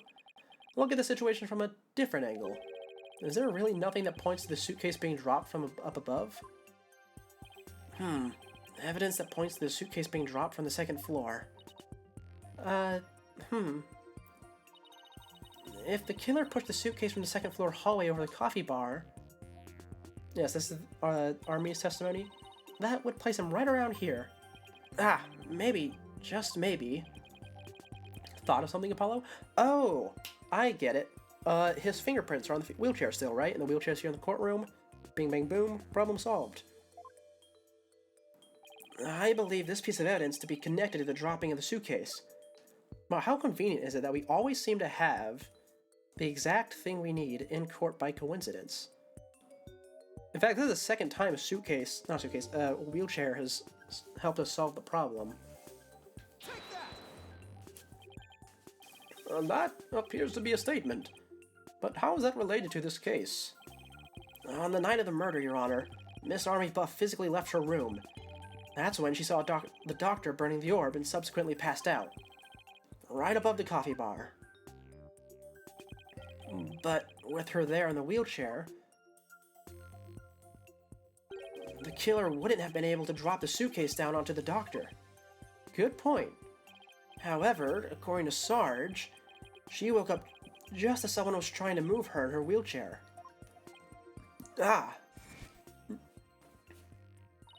Someone was pushing my wheelchair. What? I was so scared I beat a hasty retreat, as fast as my wheels could take me. She must have been in the killer's way and had to be moved. Isn't that right, Mr. Addison Whipperson? And if the killer had pushed the wheelchair with his bare hands, we may yet find the conclusive evidence we need. Exactly. Fortunately for us, that evidence slipped right through the killer's fingers. If only he'd been able to hold onto it for just a little tighter. But now he is neither able to discard nor alter it. Honestly, that piece of evidence wasn't even supposed to be here in this courtroom today. And yet, it looks like sometimes things do get better. This wasn't supposed to happen. No? Well, too bad, because the evidence that sped away from you that night has come back to haunt you, right here in this very trial. Your Honor, the defense's final piece of evidence is this person. That's, on the night of the murder, Sarge passed out, only to come to and find that someone was pushing her wheelchair. That's when she fled back into her room. She didn't physically see a single soul after that. Not until Athena drew her out through that therapy session, that is. Oh, did she wheel herself all the way here? While the killer was able to wipe the prints on the suitcase off, the same can't be said for the prints that got away. My fellow Kurainians. No. Well, Mr. Paul Addison Whipperson, try to explain your way out of this one. The podium is all yours. Oh, is it time for his breakdown? I don't want to scream. Paul Addison, savior of Kurain. I am not a crook. My political career, it can't end like this. I'm destined for great things. Something's wrong. This can't be real. It's a dream. No, a nightmare. Oh, huh? What? What? Wait, really? Huh? Me? No way! Oh, the bonsai! Bonsai! Bonsai! Bonsai! Wait. What? No. Please. Wait. Don't go. No, please. No, Grandpa! You know, I gotta say, that was definitely one of the best breakdowns we've had. Not just screaming, not a total shift in attitude. Just a good old-fashioned delusion. Mr. Addison Whipperson, are you all right? Bailiff, get him to the first aid station, on the double.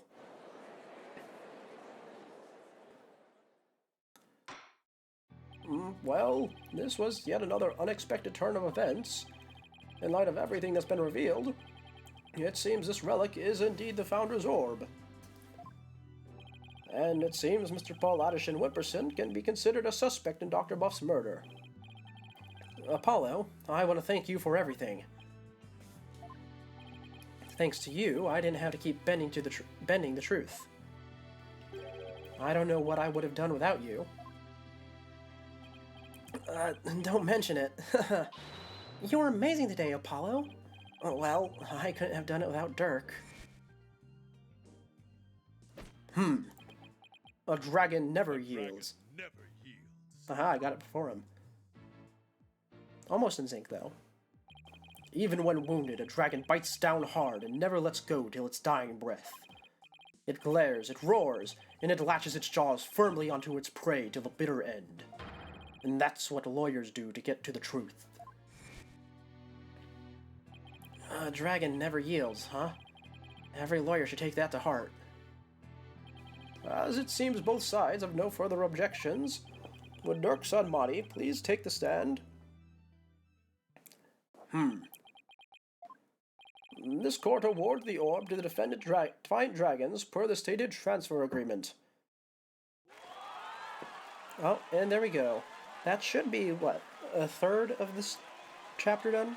I assume we have at least 2 days of trial in Kurain now? No, that's not right.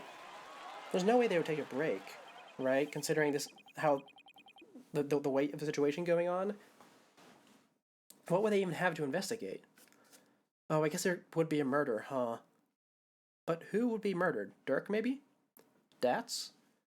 We'll have to see how this plays out. Oh, but I think it's just going to be one really long day.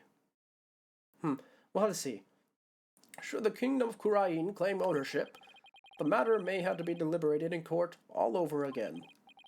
I just hope, or shall I pray, that I'm not the judge presiding over that one. Ha ha ha ha! Oh, indeed. A trial like that might spark an international incident. Still, there are bigger and more momentous things astir in the air. The revolution. Dirk's really serious about this. This court is adjourned. Alright. Is it gonna ask me to save? Not yet. Nice work, son. We've finally broken through the last obstacle on the road to revolution. Revolution? It just doesn't seem real. Yes, well, think you actually defeated the Fighting Phoenix. All I can say is that's my boy! Ha ha ha ha! Well, Mr. Wright did have his hands tied. Who knows if I'd have won if he'd been able to fight me head-on. I see it more like you saved Mr. Wright. Saved him? Yeah, remember what he said? He didn't have to bend the truth anymore, and it was all thanks to you. I don't know about that. Still, I guess it is kinda nice to be appreciated. Mr. Dirk? Now that the Holy Mother's face has been revealed, are you gonna have a spirit medium try channeling her? I, for one, would love to see the return of the legendary founder. Yeah, just think about it. Being able to speak to someone right out of the history books. Unfortunately, it's not that easy. What? Why? A face isn't enough. You also need the true name of the one you're attempting to channel. Oh, right. Pearl mentioned something like that. And the Founder's true name is known only to the priestess who's been crowned queen. In short, the only living person who knows it is the current queen of Khura'in, Garen. Oh, so without her help, we won't be seeing the Founder anytime soon? That's no fun. Alright. Oh, we're keeping all this evidence. Okay. So, Dirk, what will you do now? First, I'll start by tracing the route by which the orb came into Dr. Buff's hands. Since we now know it was Paul Addison that asked the Doctor to study it, isn't he the one who stole it? No. A political nobody like him couldn't get anywhere near the orb, let alone steal it. He must have had inside help. My money is on someone connected to the royal family. Oh, right. You said something to that effect back in the cave. Whoever it may be, we need to expose their dirty scheme to the light of day. Well, I'm sure Mr. Wright has plenty of information, courtesy of his dirty client. He might be able to shed some light on this. Oh, is he gonna show up? Private Justice! Oh, back in this... what voice did I have him? That was fine work you did in the trial today. You did your sergeant proud. Back at you, Sarge. It took real courage to leave your room like that. It's all thanks to you and Corpswoman Sykes. With my siege defense over, I can finally sally forth. But the battle's only just begun. One for me and me alone to fight. To lose your mother and then your father, what a terrible thing to endure. Yeah, and being wheelchair-bound doesn't help. Private Justice? I've been thinking. It's about time I stood on my own 2 feet. After all, I no longer have Papa to coddle me. Uh-huh. I'm afraid I don't follow. Take a good look, soldier. This is one small step for man, and one giant leap for me. Hold my drone for me, would you, Private Justice? Yes, sir. What is she up to? Oh? Oh, I'm surprised she didn't fall over immediately.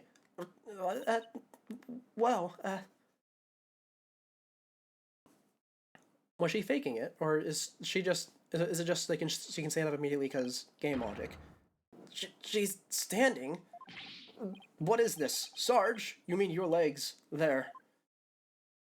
The doctor told me I was ready to walk again months ago. But if I admitted I could walk, I knew I'd have to leave the house. So I faked it. Makes sense, but I kept pretending I couldn't walk.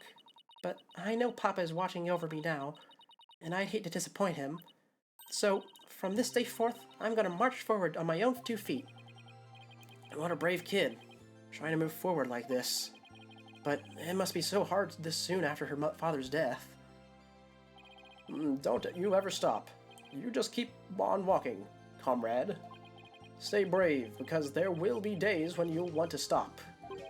But I have faith you'll find a way to muster the strength to push through them. Yeah, you can do it.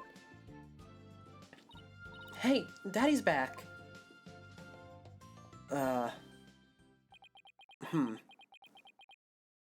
Mr. Wright, what's that look on his face for? Oh, Apollo. Is everything alright with Miss Faye? She's safe, for now. Well then, we'd better go save her, quick! Where is she, anyway? I'm afraid I have some bad news. Huh? Maya's not here in the States. She's still in Kurain. And she's still being held hostage by the mastermind behind this whole thing. The mastermind? That's right. Paul Addison Whipperson was nothing more than a pawn, though I'm sure you could tell. Maya's true abductor is the Kingdom of Kurain. But what? I don't understand, Mr. Wright. What in the world's going on over there? Oh, and is that the to be continued time? But as shocking as that news was, it was only the beginning. The beginning of something big. Big enough to shake Kurain to its very core. Revolution. I was being swept up in a mighty wave that nothing could stop. Of course, at the time, I had no idea what the days ahead had in store for us. And to be continued, I presume? There it is, to be continued. You know what that means? It's time for me to take, like a 2-minute break to go to the bathroom. So, whilst I am gone, feel free to leave questions. I will answer them if possible. Let's start the timer. 3, 2, 1.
Alright, 1:56. Not bad, not bad.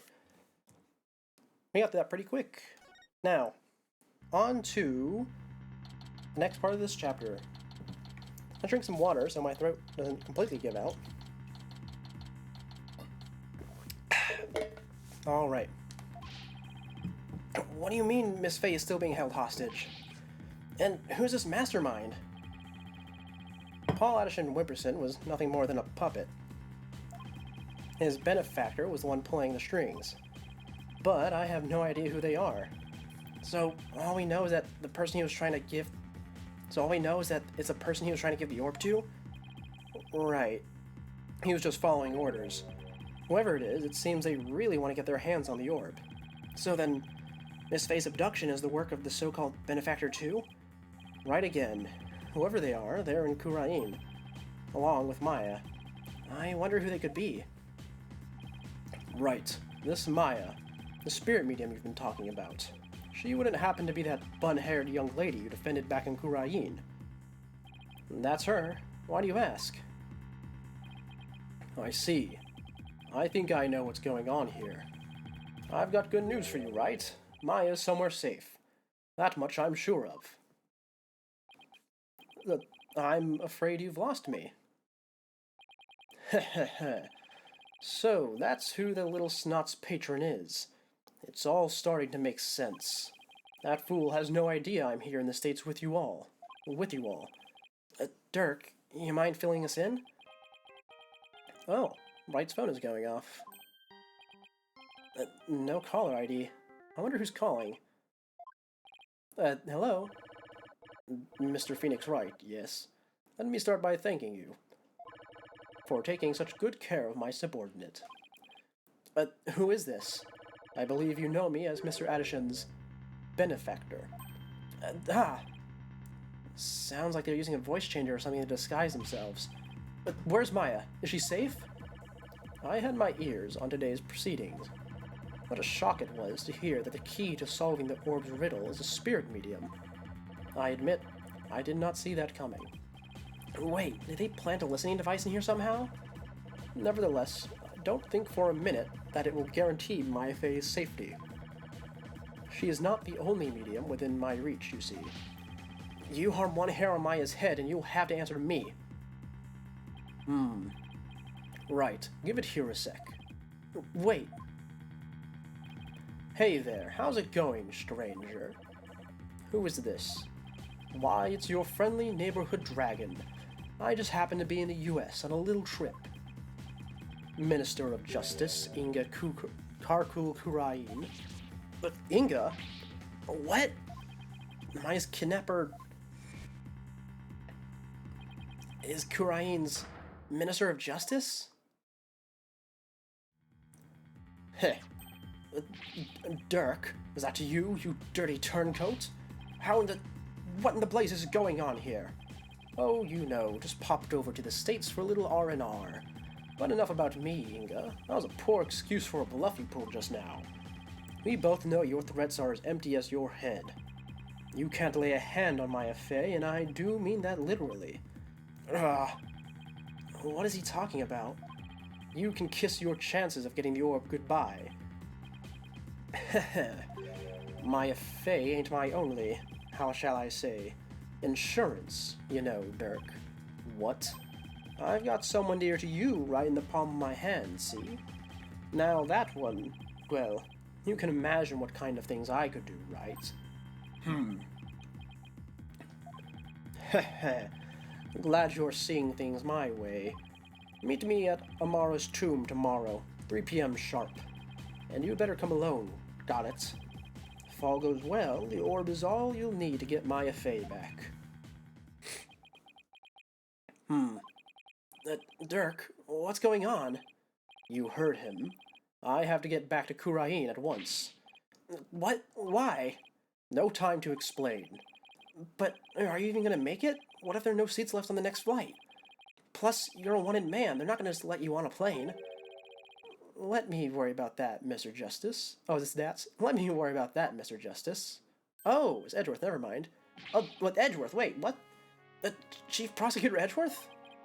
What are you doing here? Huh. Taking care of the hostage situation. Oh, now that you mention it, Pearl did say that she saw you around in Kurain Village. I had him look into a few things while I was on my way back from Kurain. Including my situation, of course. I was astonished to hear she was still in Kurain earlier, but it explained why I found no connection between her and Mr. Addison. Sorry to interrupt, but going back to the plane situation... Oh, I've taken the liberty of chartering one for us. It's ready to take off at any time, and I will do what's necessary to hide the fact that Dirk Sanmati is on board. Wow, it must be nice to be chief prosecutor. Right, we have no time to lose. We must head for Kurain at once. Right. I'm going too. After all, you're bound to need my help. No fair, I want to go too. This isn't a vacation, Trucy. Besides, I'll need you to hold down the fort. But Daddy... Yes, I should also only bring what's necessary. Sorry, Trucy, but would you mind holding on to this stuff for me? Oh, unnecessary evidence gone. We did not get rid of much. Okay. Oh, we did not get rid of much at all. Fine, but you better bring me back something besides just more evidence. Excellent. Now, let's make haste. To Khurain! Alright, alright. And that's how our sudden trip to the kingdom of Khurain began. I never imagined I'd return to the country of my youth under such circumstances, though. Ooh, are we going to be playing as Apollo for the rest of this? I can't imagine we play as Athena, right? This definitely is not... I mean, that's probably why they had the previous... No. No, but this... I don't know why... No. Can't articulate my thoughts properly here, but I don't think that we're going to be playing as Athena at all. I think it's just a toss-up between playing as Right and Apollo. That was a long flight. It's already 2:30 in the afternoon. Talk about cutting it close. The kingdom of Khurain. This is no time to reminisce, but I gotta say, this place sure brings back memories. Hurry up, Apollo. Right behind you. Mara's tomb is located in the courtyard of Garan Palace. You should have just enough time to get there. Then let's sprint there. Think you can keep up, Apollo? Sure, no sweat. I'll contact the royal family and the local police and inform them of our arrival. Thanks, Edgeworth. Oh, we aren't getting too much Edgeworth, but it's nice that he showed up at the very least. Let's move.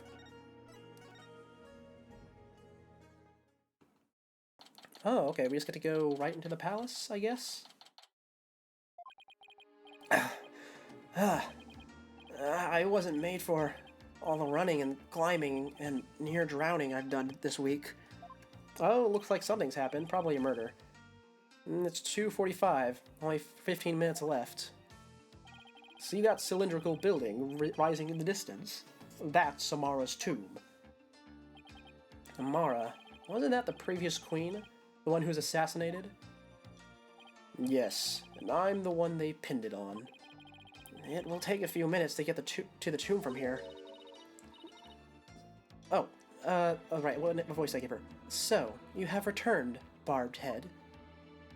I've seen her before on the news. If I remember correctly, this is the Crown Princess Raifa Padma Khurain. What are you people doing here? This is the royal residence. Commoners are not allowed entry without permission. A prosecutor from the States should have already called and requested permission for us to enter. That's why we're here, your benevolence. Have you seen Minister Inga? If you seek my father, I just saw him heading towards Amara's tomb. Was he with anyone? You know, like some shady-looking underlings or something? No, he was alone. Why do you ask? Looks like she has no idea about Miss Faye's abduction. You hear that? I think we have company. Oh? Bow down before her glory. Her Eminence Queen Garan, Grand Priestess of Khurain, approaches. Huh? Garan? Hello. It's... Queen Garan. Guards. Surround Amara's tomb at once. Yes, Your Eminence. Oh, okay. Is she not into the whole plan? What's she doing? Is she gonna help us? Excuse me, Your Eminence. So, our barbed-headed lawyer returns. May we presume you are here for Maya Fey, the spirit medium who has been abducted? Yes, you may. Allow us to apologize for the criminal actions of our husband. Oh, no need to apologize for him. Honestly, Inga, abducting a guest in our country? How could you? Father, abducted someone? Your Eminence, what about those soldiers over there? They are the Garan Royal Guard, soldiers who serve the crown and no other. Royal Guard? They are an elite force selected from only the most loyal and outstanding of our subjects. And why have you ordered them to surround the tomb? The police will not come if it is my husband who is committing the crime. We shall have to storm the tomb and take Minister Inga into custody ourselves. What? You mean... Garin. No. His hostage is in there. Dirk, how dare you set foot in the palace? Have you come to turn yourself in? Listen, we need to call a truce for now. Garin Royal Guard, seize this traitor of the crown. As you wish, Your Eminence. Resist and you shall die. Wait a second.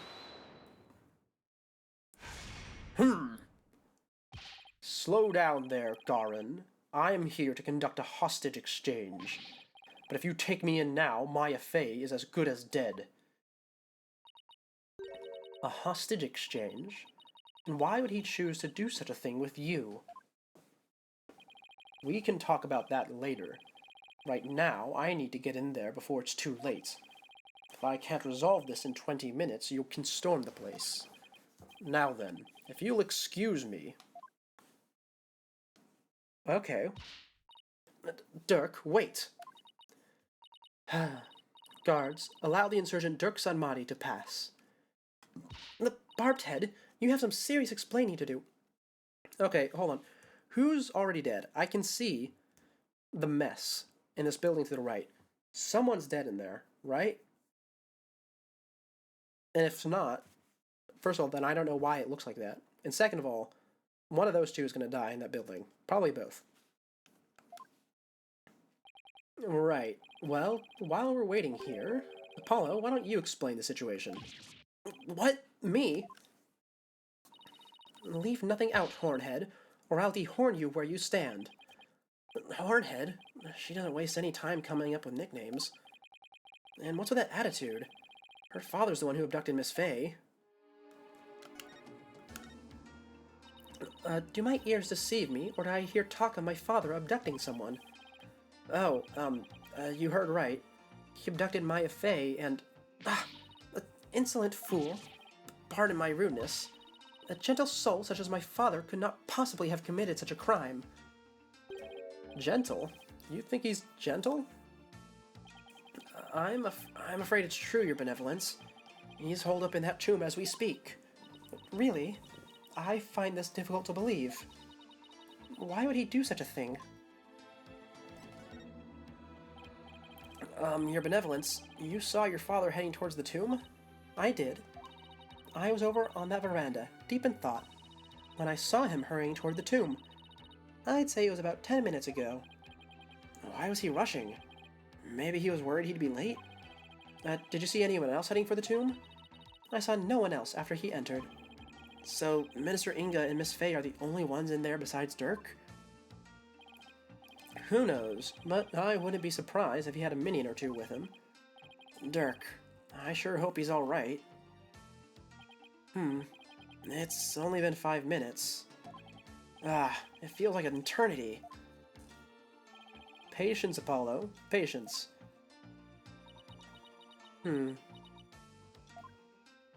Alright, and now we're going to fast forward 15 minutes, I assume? Because no one's going to come out? It's been almost 20 minutes. What's taking Dirk so long? The appointed time has come. Our royal guard shall now storm in. Can't you wait just a little longer? No, we cannot. Every second we wait puts the hostage's life in even more danger. Therefore, we will see no alternative but to order our guards to storm in. But that'll put Miss Fey's life in danger too. Guards, storm the tomb and seize Minister Inga along with the insurgent Dirk Sanmari. Yes, Your Eminence. What? Dirk's under arrest too? Naturally. That traitorous snake assassinated my predecessor, Queen Amara. Now, go. Seize them both.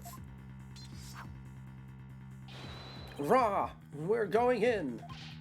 Follow me, men! For Her Eminence, Rudihara Garan! I hope no one gets hurt. Your Eminence! What the? Why are they running back out? What is the meaning of this? Something terrible has happened. Dirk! The minister! He's dead! What's this? What? Apollo, quick! I'm right behind you. No one enters without our... Come, let us see what has transpired. Yes, Your Eminence! Okay, is it just the minister who's dead? I'd like to know... Where's Dirk? Apollo, over there.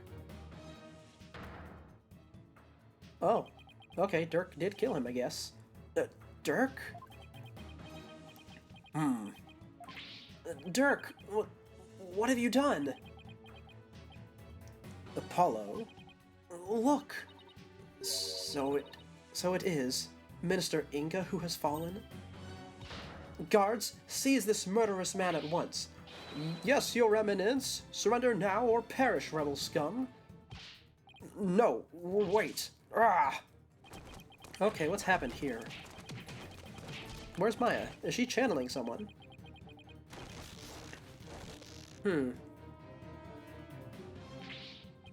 Dirk! They're taking him away. Ow! Dirk just threw something at me. No, wait, this is the... Is he telling me to keep it safe? Nick? Is that you? Oh, there's Maya. Maya! Are you alright? Dirk, he saved me. I feel exhausted. I can't keep my eyes open. Maya! Oh, did they have her channel someone? I mean, they obviously did, but what happened?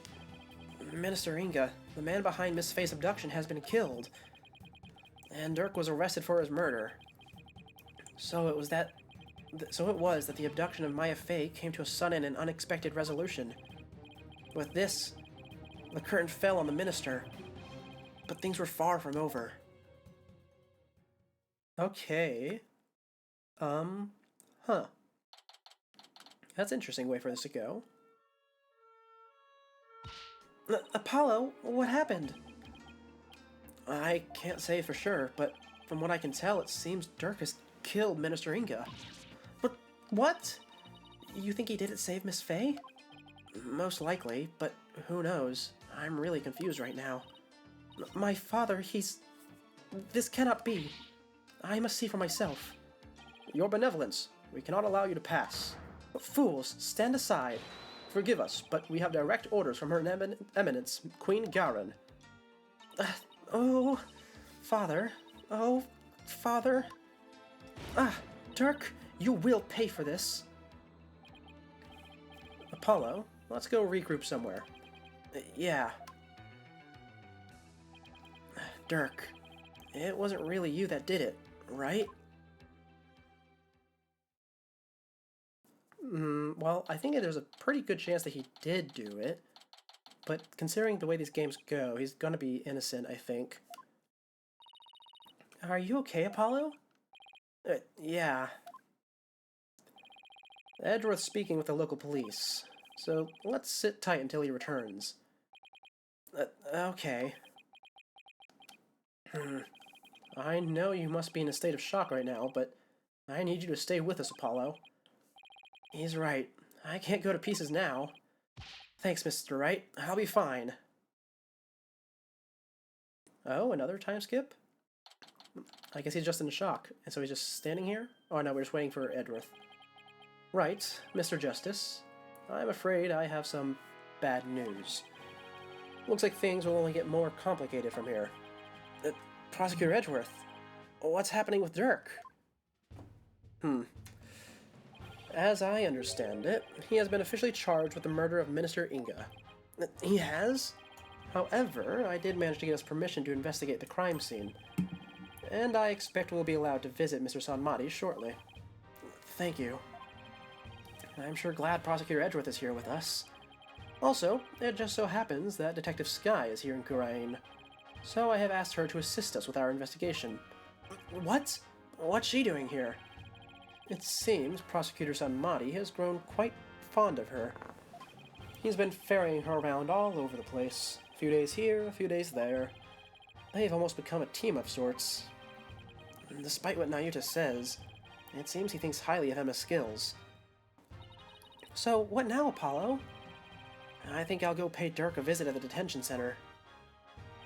I want to go check in on Maya at the hospital. What about you, Athena? Well, if there's footwork to be done, I'd better stick with Apollo and give him a hand. Very well, then I will accompany Right. Okay, we'll go our separate ways for now.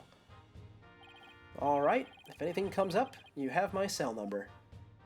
Ooh, are we going to swap between them through this chapter? That'd be nice. Do you know your way around here, Apollo? It's been over 10 years since I left, but I'll try not to get us hopelessly lost. Alright, let's go then. Starting at the detention center to visit Dirk. Right? Unless he's not here yet? Apollo! Here to see your old man, are you?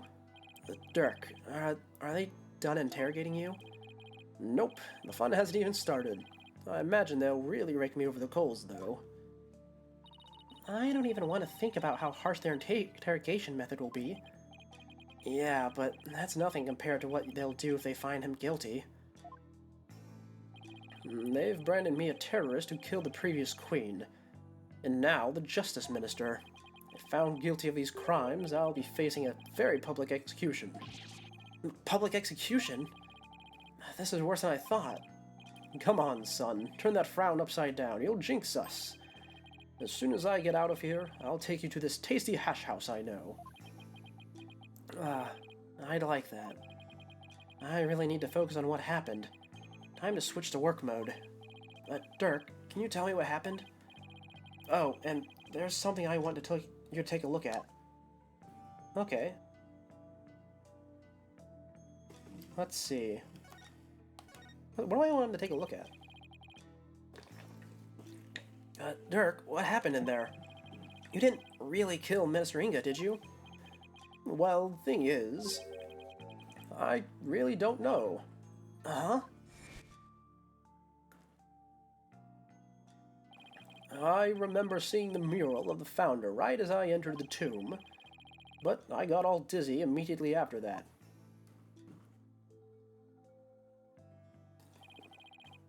The next thing I knew, I was standing there with a bloody knife in my hand, and covered in Inga's blood. So, you don't remember meeting with him? No. The last thing I remember after entering the tomb is feeling really dizzy. There's no way he can explain what happened if he can't remember anything. Yeah. I suppose there's no getting out of this one. But we can't give up yet. Ha ha ha. Oh, I was just messing with you, son. Well, stop. It's not funny. Sorry. Sheesh. Nothing seems to faze him. Not even being arrested for murder. This is going to be one tough case, Apollo. Not only have I been charged with Inga's murder, but I've also been charged with Amara's assassination from 23 years ago. You're on trial for 2 charges? Garen is practically licking her chops just thinking about my public execution. Guess it means we can't afford to lose our heads, huh? Ha ha ha! I don't know how you can laugh at a time like this. So, son, I take it you'll be defending me at my trial.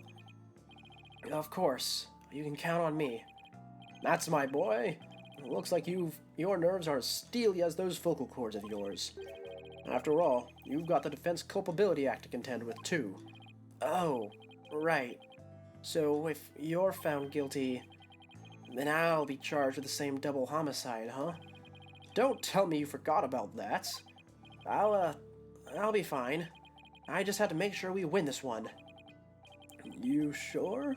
Because you don't sound very fine. Apollo? What was that about an assassination 23 years ago? Oh, well, we haven't told her yet, have we? About the incident 23 years ago. That was when the previous Queen Amara was assassinated, wasn't it? Yes. Someone set her private residence on fire.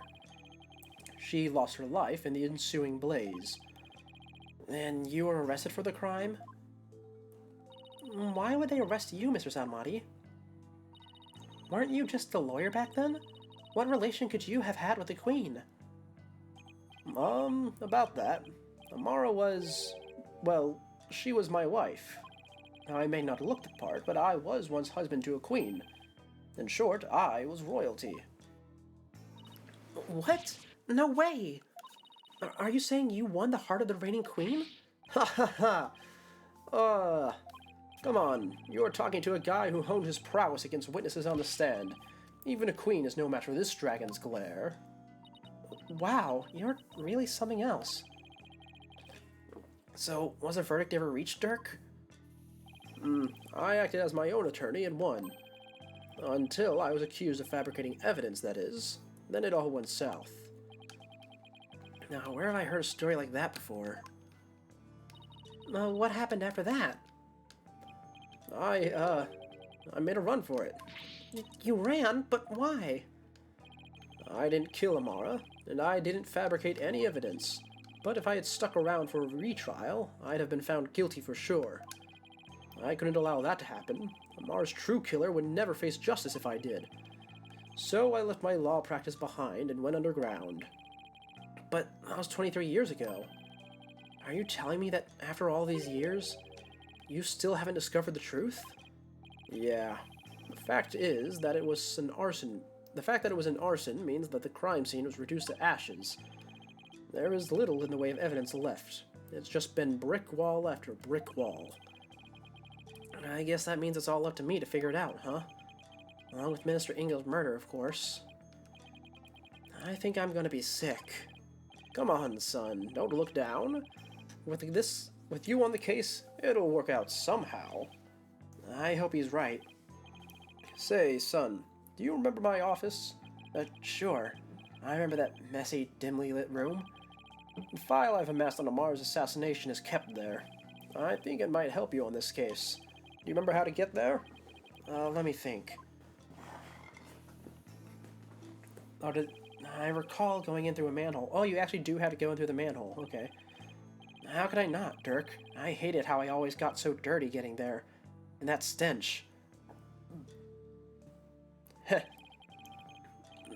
That old case is important too, but I should probably focus on the minister's murder first. And I want to show you... Oh, look at that. My evidence has been cleared. That's nice. Oh, did I want to show you the orb? It said I wanted to show him something. I'll show you the orb then, yeah. Ah, I see you got it out. I see you got it safely out of the tomb. Why did you throw it at me like that? I want you to listen carefully, son. The orb must not fall into Garen's hands. Not ever. I thought Minister Inga was the one who was after it. He was the one who lent it to Professor Buff to study, after all. So, haven't you exposed his crime now? I have, but there's more connected to this relic than meets the eye. Much more. And whatever it is, I can't help feeling that it could turn this entire kingdom upside down. You said something like that before. Looks like Dirk's intuition is at it again. Garen will do anything to retrieve this. So guard it well, son, at least until tomorrow's trial. And I'm afraid your time is up. Oh, I thought it was a guard. Nayuta, it's time for the prisoner's interrogation. So be gone, you putrid-headed, criminal-abetting lawyer.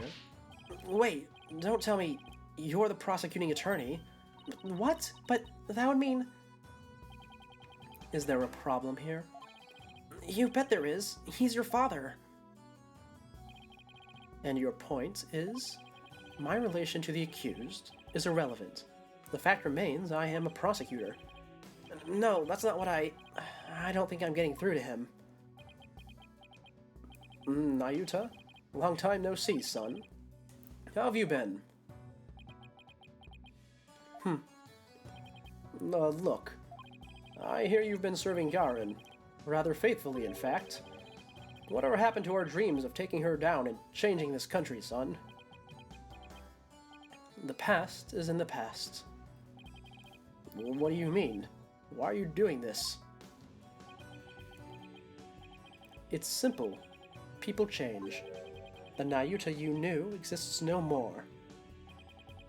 Listen, son, I don't know what made you change like this, but you're still my boy, even if you prosecute my case. The rest of the Defiant Dragons and I eagerly await your return. Whenever you're ready, we'll welcome you back with open arms. As I said, I've moved on. Now, let us waste no more time, for flowers do not blossom simply from talking of the past. Nayuta, why do I get the feeling there's something he wants to say but can't? Guard, move the accused to the interrogation room. Yes, sir. This way, you rebel scum.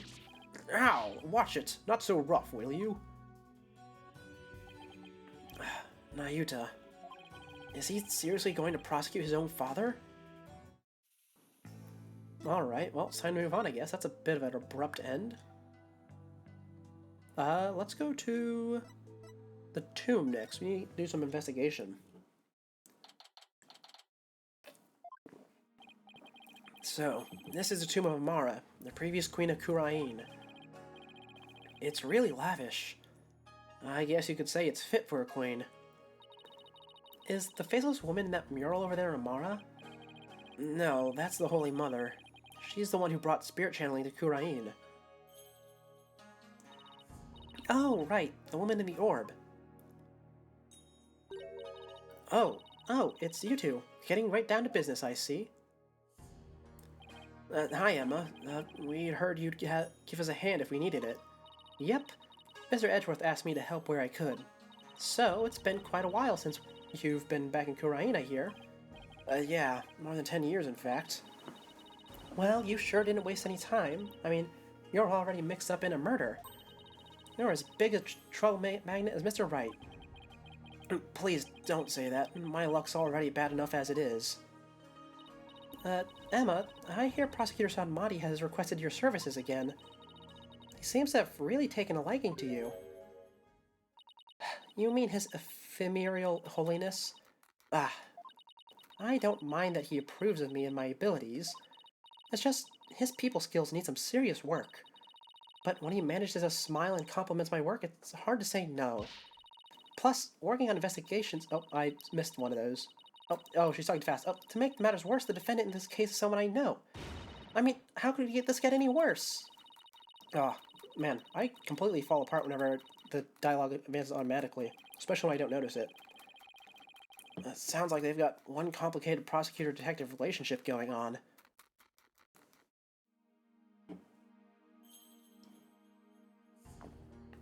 Well, I think we should just start by talking to you, right? As interesting as this room is. Emma, have you determined the cause of death? Blood loss from a stab wound. A single stab in the back was enough to cause the victim to bleed to death. The estimated time of death is 3 p.m., which is when Dirk came onto the scene. Alright. Any suspects besides Dirk? No, Maya, and the Minister were the only ones here. And Maya had been tied up until she was freed by the Queen's Royal Guard. Could someone have been hiding somewhere in here? Not likely. I was told this tomb was searched from top to bottom right after the murder. And during that time, the Royal Guard set up a perimeter to prevent anyone from escaping. In other words... Oh, I gave them the same voice, didn't I? Oops. In other words, the crime scene was completely sealed off? It would appear so. No way for a third party to escape without being spotted, so... Great. It's another one of those convoluted locked room mysteries. About the victim, Minister Inga. He was the kingdom's Minister of Justice, correct? Yes. Inga Karkul Khura'in was the second most powerful figure in Khura'in. Plus, he was married to the Queen. Seems strange that someone of his status would abduct someone. Apparently, he only told a few of his most loyal subordinates about the plan. That way, there was little chance of the police or even the Queen finding out. What was Inga hoping to gain by getting his hands on the orb? That, I don't know, but I'm working on it. I wonder if it really was for what Paul Addison Whipperson said. I must deliver it to my benefactor at all costs. What did they want the relic for anyway? Oh, it's something to do with an old legend. My patron seeks the great power said to be granted to whoever solves its secret. A great power that's said to be bestowed on whoever solves the orb's secret? I dropped something, hold on. In Kurain, only those who can channel spirits are said to be fit to rule. Was that why Inga wanted such power? Did he want to be king? So, this is the tomb of the previous queen? Yes, Queen Amara was laid to rest here. She lost her life in an arsonist's blaze. What a tragic end. I heard this tomb sits on the actual site of her residence before it was burned down. They built it on the same spot so her soul could rest in peace. So, this is where the fire happened, huh? Why do you think Minister Inga was holding Miss Faye captive here? It's the perfect spot if you think about it. It's close to his private quarters, which made it easy to keep an eye on his prisoner, and the courtyard is only open to the royal family, so he had little fear of prying eyes.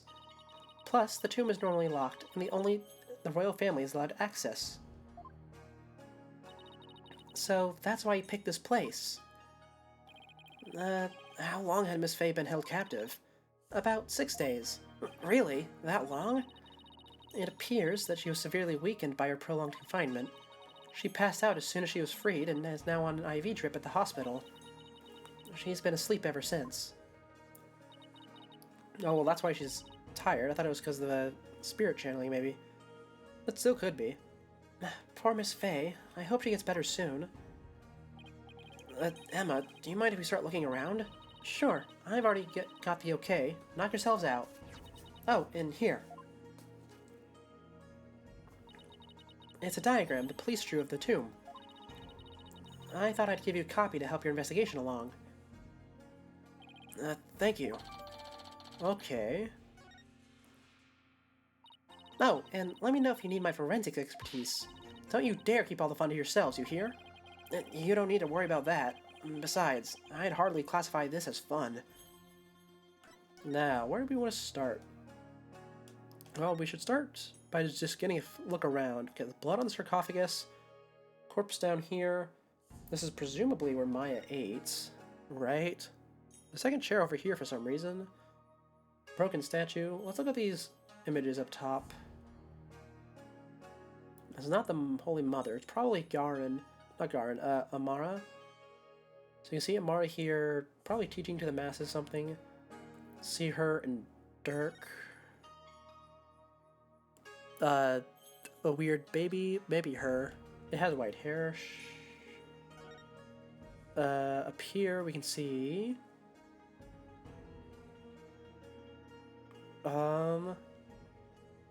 Amara being burned down in the fire, Dirk being held for execution. But what's this one? I'm not certain, actually. Someone being portrayed as bigger and holier than the queen for some reason. Rather odd. Did any of these mention their marriage? Maybe if this is supposed to be her being tricked into marriage? I'm not certain. Oh, well, let's start with this broken statue, okay? One of the statues is broken. Let's take a closer look. Ooh, what's that? Oh, I see something shiny down bottom, too. Look, there's a bullet here. It's from the pistol the victim was carrying. Oh, it's from the pistol the victim was carrying. My guess is he tried to shoot his attacker, but missed, and the bullet ended up here. We've already determined the rifling marks to be a match to his gun. Rifling marks? Aren't those— oh, don't give us the whole spiel again. Oh ho, shall I explain? The science behind it is absolutely fascinating. No, we're good. Lawyers. Think they're so smart. You do realize we can hear you. Okay, we'll check the big statue next, and then we'll check the shiny mark. This thing's more splintered than statue now. The bullet from the victim's gun had a real number on it. It seems like something you get cursed for, you know. In Minister Inga's case, I'd say getting your ticket punched is a curse enough. Yeah, but don't curses extend to the afterlife? You need to stop talking about taking what Nayuta says so seriously. But I'm perfectly capable of thinking for myself. Shiny thing. Huh? There's something shiny down there. It's a pendant. There's blood on it. Oh, there's blood on it. I wonder who it belongs to. All we know is that it's not the victims. No one in the royal family recognized it. Emma, did you lift any fingerprints from it? I did, but I wasn't able to get a clean one. Oh, that's too bad. But the blood turned out to be the victims. That means it must have fallen here in the course of the murder. It might be Dirk's. I should ask him about it later. Alright. I think that's all that we have here with the statue. Yeah? Maybe not. Hold on, I saw a mark show up for a second. What was that last thing I saw? Yep, skip through that. Oh, the Magatama? It's a Magatama, I think. Did it come from the broken statue? Whoa, look, Apollo, there's another one. But the only statues only have one each. Oh, but the only statues only have one each. Oh, hey, you're right. Maybe the statue was special or something. Oh, okay. That's interesting. I didn't even notice that the other ones only had one. In that case, where do you want to look next? Let's look at... the Holy Mother. How about that? It looks like the Holy Mother was painted here to watch over Amara's sarcophagus. So it's like this tomb is protected by the founder? That must be so reassuring to those she left behind. Only one problem. They didn't paint the eyes she needs to do what to do said watching. Come to think of it, she doesn't have a mouth to smile down on the tomb with either. It's actually kind of creepy. I wonder if being watched over by someone like that gives the Queen nightmares. Hey, keep that up, and the founder might just come and watch over you too. Okay, nothing of note there. What are these troughs for?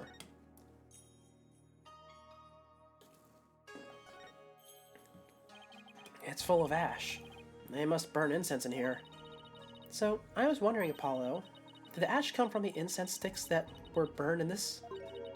Or do people put their incense in after there was already ash in here to hold them up? Don't be silly, Athena. The answer is simple. The ash is the product of prayers from the countless visitors who come here. It's not a chicken or egg kind of thing. Oh, that's an interesting take on it. It's so much more poetic than mine. Okay, what's in the other one? Is there anything in here? It's full of ash. I guess would be this is an incense burner. Hey, look, Apollo! There's something in the ashes. Well, let's see what it is. Oh, okay, a little brooch. Is that a gemstone? I wonder what it's doing here. Heh. I've got this one covered, Apollo. Would you like to hear my brilliant theory? Well, I guess it wouldn't do any harm. You know how people make wishes by throwing coins into a fountain, right? Well, you know, hold on a second. I'm good. What? You sure you don't want to hear my theory? I was just about to get to the good part. Let's just ask Emma. That'll be much quicker. Excuse me, Emma. What's this gemstone doing here? Oh, that's... It's not a gem, it's a button. Albeit a very expensive one. From the victim's jacket. It must have fallen off and gotten in there somehow. Let's see. Every puzzle has an answer, Athena. Well, I thought my idea was pretty good. Huh. Wait. What's with the soot? See here on the gemstone? Hey, you're right. Okay. Why did we not take the bullet or the Magatama into our evidence, I wonder? Oh, we just yoinked it for ourselves. Okay. Let's do the statues on this side next, in case we want to note about the Magatama. It's like a small army of monks, all neatly lined up. Looks like they're facing the sarcophagus in prayer. If you look carefully, each one has a slightly different expression. I wonder if they use real people as models. Some of them are frowning, some are smiling. Huh? There's one that looks like he's trying his hardest not to burst out laughing. Really? Oh, I wonder why. Maybe like those times when things are so intense, you can't help but laugh. You know, like at funerals and stuff.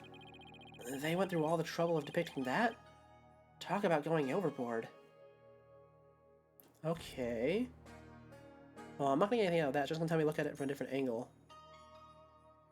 Let's try and look at these photos on the wall, shall we? The murals. Baby on a lotus blossom. That's one strange painting. Apparently, that's part of a mural depicting the life and times of Queen Amara. You know, like a storyboard or something. So that baby's supposed to be Amara? This one depicts Amara preaching to the faithful. It's hard to put into words, but I've never seen anything like it. Let's see, the next one is... Is that Dirk? Why does he have horns? My best guess is it depicts the first time Amara and Dirk met. So, he's supposed to be some kind of demon who's seducing her? Well, he was successful since they got married after that. The mural continues on the opposite wall. Yep, let's go look at it.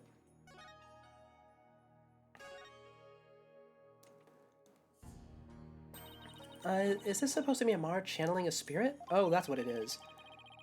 It looks like the spirit of some country's sultan or something. And she seems to be conveying something to the retainers. She's on fire! This must be Amara's assassination, as allegedly carried out by Dirk. They really made him look evil. This is the weirdest one of all. Is that supposed to be Dirk facing his punishment in the afterlife? Anyway, I guess that's the last one. I guess we're supposed to see this as a happy ending. Yeah, except nobody came out of the story happy. Okay. Let's check the body outline next. I guess this is where Inga collapsed when he died. Better take a closer look. Knife, cell phone, gun. Well, let's check the knife and the blood puddle first. So, this is the murder weapon, huh? Emma, did you find any prints on it? I assume you found Dirk's, right? Yep, and they were super clean. They belonged to one Dirk Sedmati. That's not good. Were there any others? There was one more print from another individual, but it was too smudged to identify. It's probably an old print from someone else who had handled the knife. Oh. Yet another piece of unhelpful info to add to our ever-growing pile. Gun time. So, the minister was armed, huh? Mm-hmm. That's a 4-shot pistol. He had it for self-defense, apparently. But it won't be firing anything anytime soon. Huh? He was carrying a broken gun around for show? No, we recovered a bullet here. Which means the gun probably broke as the minister fired its last round. Thing is, the gun's chambers are all empty. Yet that one bullet is the only bullet we could find. That is strange. Where did the other 3 go? Maybe Dirk ate them. We can ask that next time we see him. Just be ready for his predictably shocking answer. I wonder. Where did the bullets go? I mean, he could have just been carrying one, I guess, if it's like a Jack Sparrow situation. He could have also shot someone who was, maybe a spirit being channeled? Hold on. I mean, I'm really going in on this theory that Maya channeled someone, and that's what caused all this. Maybe Dirk's being channeled, huh? Maybe Dirk's been dead this whole time. I'll check the phone next. I don't know where that theory is going. It's just a possibility. I wonder if this is Inga's cell phone. It should be. His fingerprints are all over it. Do you know if he talked with anyone recently? There were a few calls logged between him and his underlings. They're all members of the secret police who are directly under the minister's control. You mean like spies? I don't think that's quite it. Okay, in the outline.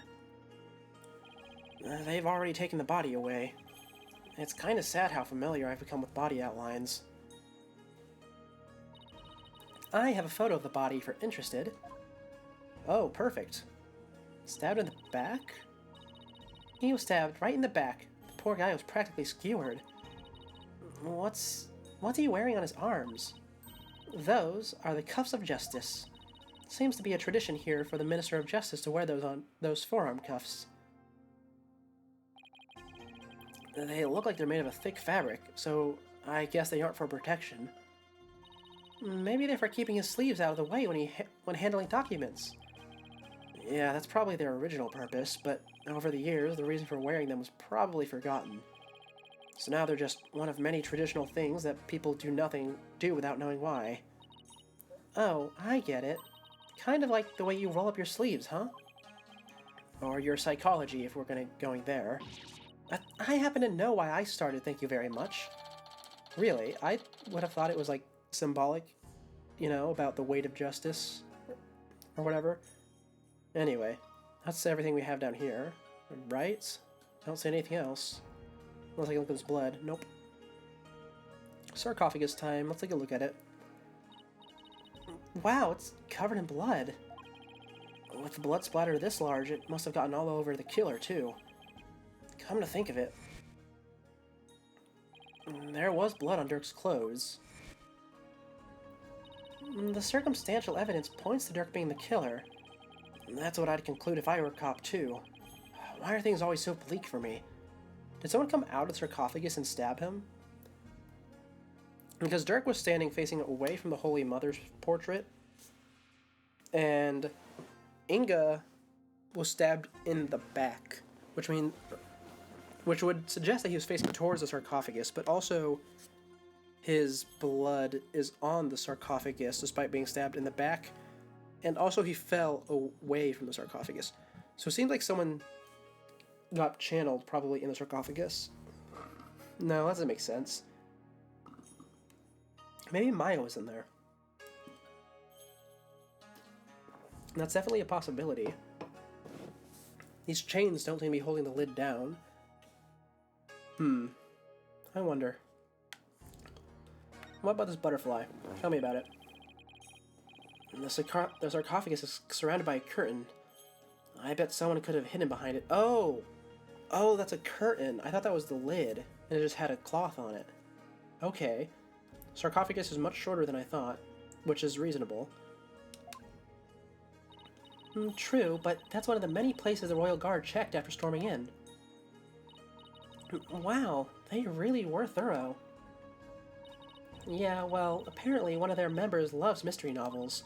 He peered into every nook and cranny with an almost frightening amount of gusto. And when he was done, he said, "Very interesting. It's like one of those locked room mysteries." It sounds like he's in the wrong line of work. Okay. Before moving on to the tables in the back, is there anything else I want to look at? I don't think so. Yeah, let's just go look at the tables. What's up with these? This is the grape juice Inga was drinking. He was probably nervous before his meeting with Dirk. So he drank grape juice? I'm not seeing the logic here. Mr. Wright told me all about it when he was hospitalized a few years ago. He said grape juice has something in it that helps you relax. Really? Are you sure he was talking about regular, plain old grape juice? Yeah, it sounds like he was talking about the fermented variety. No, he couldn't have meant that. I mean, we're talking about a medical facility. They wouldn't have allowed something like that in.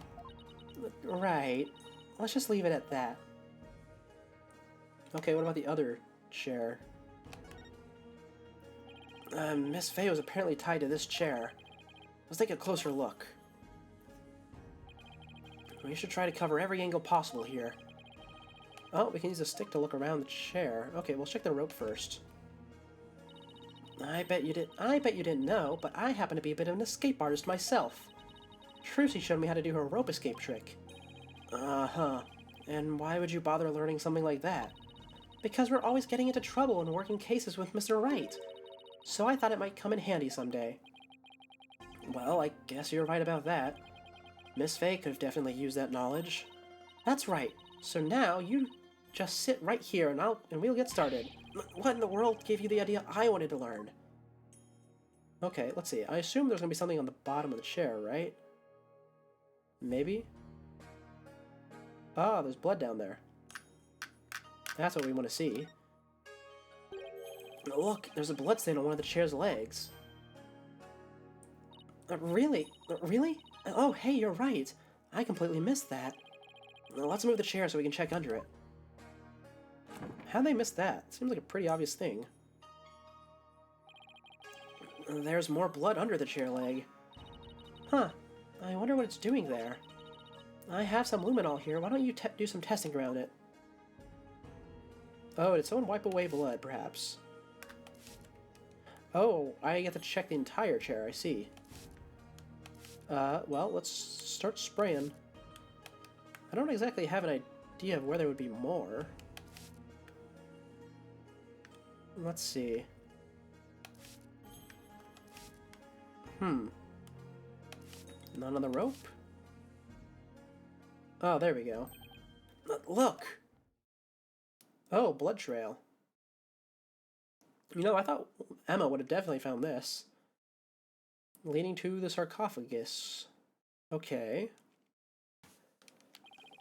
Well, the bloodstain leads all the way to the sarcophagus. Emma, is this Minister Inga's blood? Hold on one second. Huh? That's strange. I didn't get a match. So then, whose blood is it?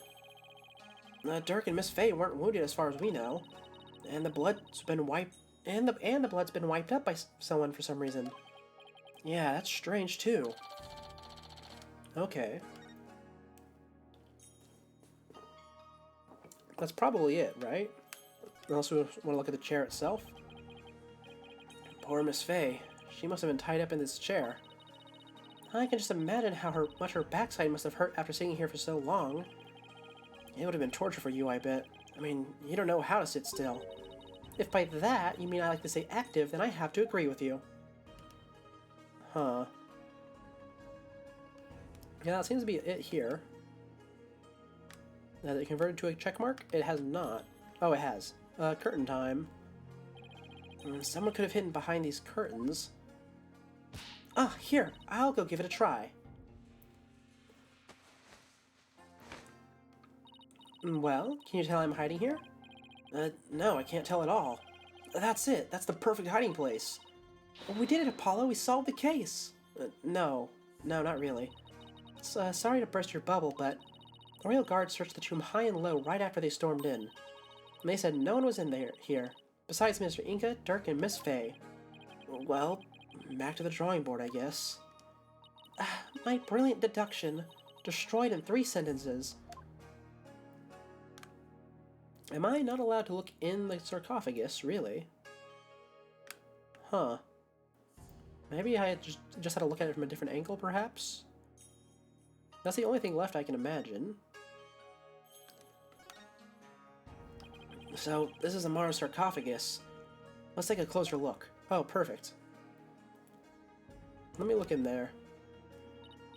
Hey, these curtains open, Apollo. Ooh, a keyhole. That's one big sarcophagus. They say the mummy of Amara, the former queen, rests inside. Oh, they mummified her. A mummy, huh? Rats, it's locked. Hey, don't touch that. You mean we can't search inside it? Not a chance. Besides, not something anyone tried opening anyway. What if the real killer's hiding inside? Hey, anyone in there? Don't do that. You're gonna get us cursed. That's very unscientific of you, Emma. Cursed? The Queen likely bears a grudge toward the living after such a violent, painful death. So, no one dares touch the sarcophagus for fear of incurring her wrath. Oh no, Apollo, what am I gonna do? Don't look at me. In any case, the sarcophagus is temperature controlled. It's kept really cold to preserve the mummy. So even if someone did decide to hide inside, they would eventually freeze to death. I see. Still, if they bundled up, I bet a person could hide in there for a little while. Dang, so they have a incinerated They have a charred corpse, they mummified it, and then they're freezing it. They really want to keep that body around, huh? I think I think we've covered just about everything. Maybe we should go over what we've learned so far. For starters, we're dealing with a locked room murder. But instead of the tomb being locked, it was being cordoned off by royal guards. And after the murder, no one was found to be hiding inside. Right. In addition, we also know that Dirk's fingerprints were all over the murder weapon. The curtain around the sarcophagus was drenched in the victim's blood on one side. The blood must have also gotten on the killer when they stabbed the minister from behind. Dirk had blood on him when the crime was first discovered. Unfortunately, he doesn't remember what happened.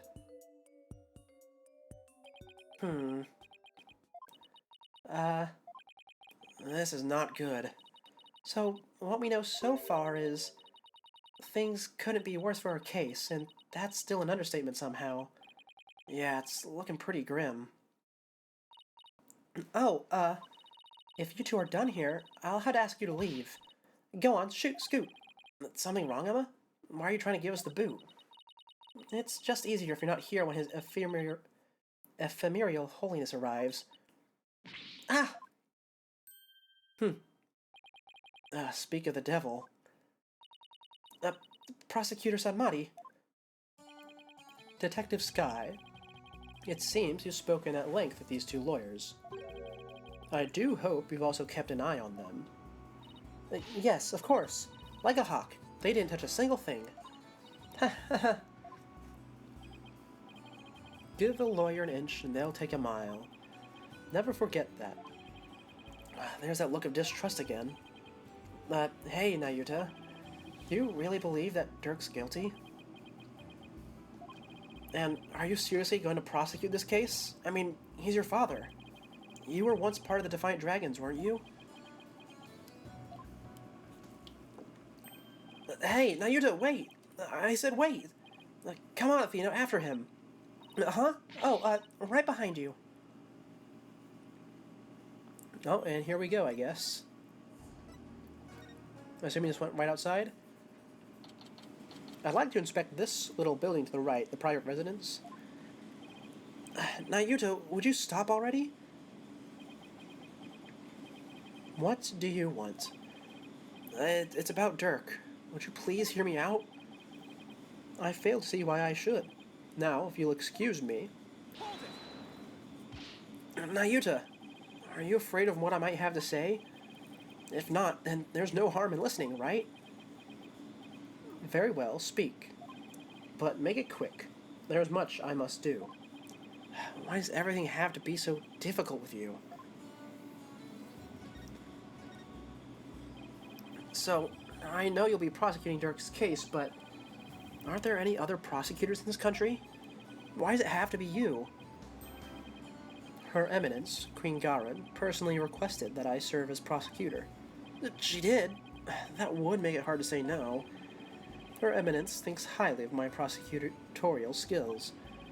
Still, she didn't have to ask you to handle a case against your own father. Be honest, you really don't want to do this, do you? You speak of love and sentiment. I guess so. I do not deny such human emotions. But the law is the law, and placing personal feelings above it is beyond reprieve. Do you disagree? Well, no, I don't disagree, but civilizations only exist due to the confines of the law. Without them, love and sentiment would lack the fertile soil they need to flourish. Do you disagree?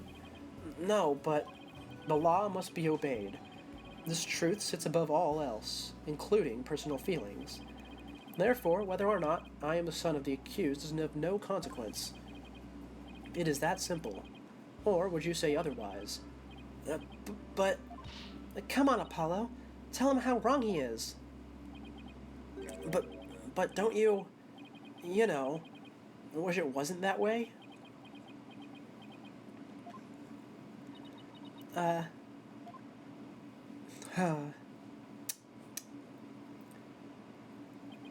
It appears I've wasted my breath on you. And the winner is Prosecutor Sanmati. Still spewing empty words devoid of meaning or consequence, I see. You putrid red pepper. Ah. I know I'm right, but did he have to be so eloquent about his point? It's like he's trying to cover something up with his pretty words. Apollo, I'd cut back on the debates with him if I were you. Just stick to the questions like the one you wanted to ask. Nayuta, I wanted to ask you about the hostage situation. Inga said he had someone dear to Dirk in the palm of his hands, and he was using that person along with his hostage as leverage in obtaining the orb. That's new to me. Well, that's what Inga said. You can kiss your chances of getting the you can kiss your chances of getting the orb goodbye. Heh. Maya Fey ain't my only, how shall I say, insurance, you know, Dirk. What? I've got someone dear to you right in the palm of my hand, see? Now that one, well, you can imagine what kind of things I could do, right? Ugh. I assume it's Nayuta, right? I'm glad you're seeing things my way. I got the impression Dirk had no choice but to follow Inga's demand after he heard that. So, who do you suppose this special person is? I wouldn't know. Oh, he's lying. My bracelet's reacting. Hey, Nayuta, about what you just said. Oh, look at that, outside of a trial. Ouch! My bracelet is crushing my wrist. That really hurts. What the heck's going on? I'm wise to your tricks, you putrid pepper. That bracelet reacts to the anxieties of the people around you by squeezing your wrists. But now that I know how it works, I can make it tighten around your wrist any time I wish. Consider this a warning. I don't know how he did it, but this renders my bracelet useless. Such devilry is powerless in the face of the Holy Mother's blessings. Well, it looks like your special power won't work against Prosecutor Sanmati, Apollo. We'll have to try something else. You're right. I'll just have to ask Dirk about this. It appears... You intend to go through with a trial you have no hope of winning. Grow up, Mr. Justice. We are no longer children, you and I. I'm not the one who needs to grow up, Nayuta. In case you didn't hear, I won my last case against none other than Mr. Wright.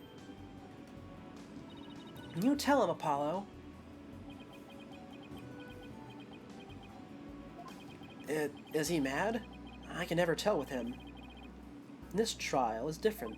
Your foolishness will only earn you a death sentence for aiding and abetting a criminal. And those who die as criminals are doomed to be reborn in the next life as something lower than a bug or vegetable. You'd be lucky to return to this realm as a patch of mold. Mold? That's pretty harsh.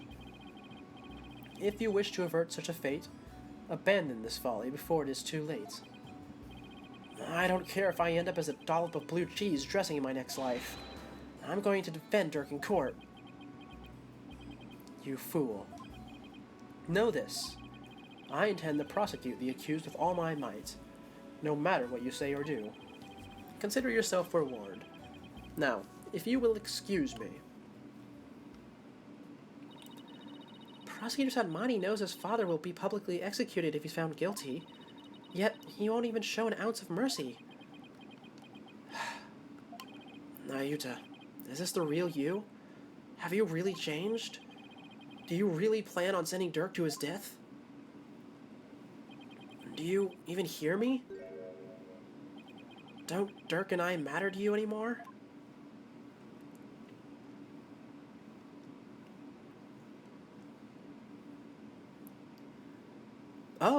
Oh, it's to be continuing there. Okay, that's interesting. Why? We are most certainly not done. Oh, we're going to Phoenix and Edgeworth now. That's nice.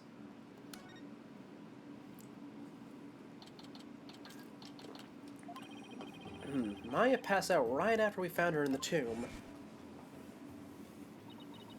I feel exhausted. I can't keep my eyes open. She's been out cold ever since. We haven't been able to get a word out of her. The doctor said it's just exhaustion, but I can't help but worry. What is it, Wright? Are you all right? Yeah, just thinking is all. I'm glad you're here, Edgeworth. We wouldn't have gotten the permission we have without you. Well, I didn't come all the way to Khura'in to be useless. Speaking of the investigation, I received a few things from Detective Skye. These should prove to be useful to us as well. Oh, autopsy report, that's nice. And the diagram. And the crime photo. Are we just getting all the evidence except for the photo of Apollo's dad? I can't thank you enough, Edgeworth. Honestly, I'd have been so lost without him these past few days. You there! The barbed head lawyer, Phoenix Wright! Huh?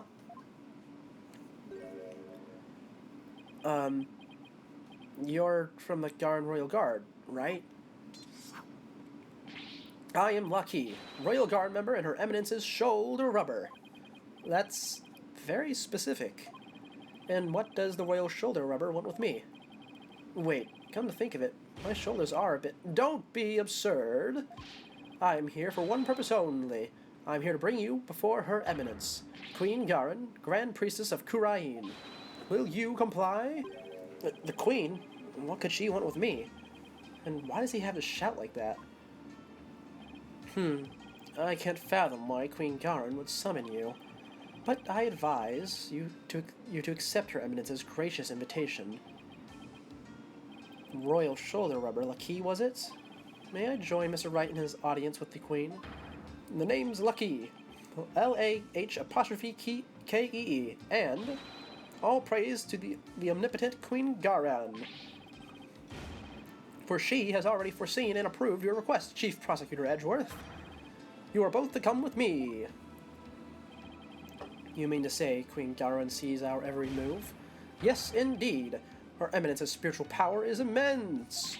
She can even see what's going on thousands of miles away. Right. I fear I'll lose my hearing next if we don't hurry. Yeah, me too. Why'd the Queen herself summon me personally? What could she possibly be up to? Well, let's head on to the audience chamber.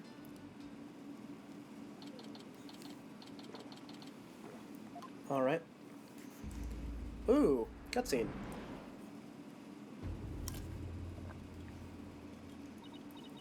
Ah, the barbed head lawyer has arrived. We bid you welcome. And you as well, Chief Prosecutor Edgeworth.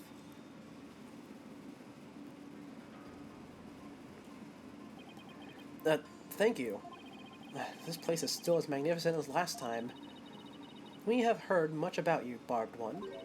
It seems your bluffs and tomfoolery tend to leave our court devastated in their wake. Is that what people have been saying about me? Right. Where are your manners? Your Eminence, I am both humbled and delighted to be in your presence. Oh, Your Eminence, glad to be here. Looks like you're doing well. It is all right. There is no need to keep your head bowed all day. Yes, Your Eminence.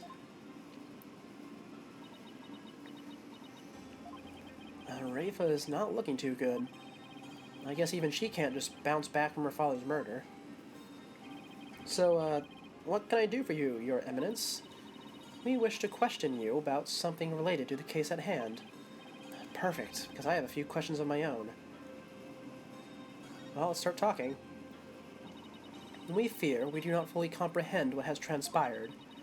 So, it is that we summoned you here to further elucidate the situation. Is it true that our husband Inga had been seeking the Founder's Orb? That's right. He wanted to trade a hostage for it. That's why he abducted Maya Fey. Insolent fool! Ow! That is a lie! A lie, I say! Father would have never done such a thing!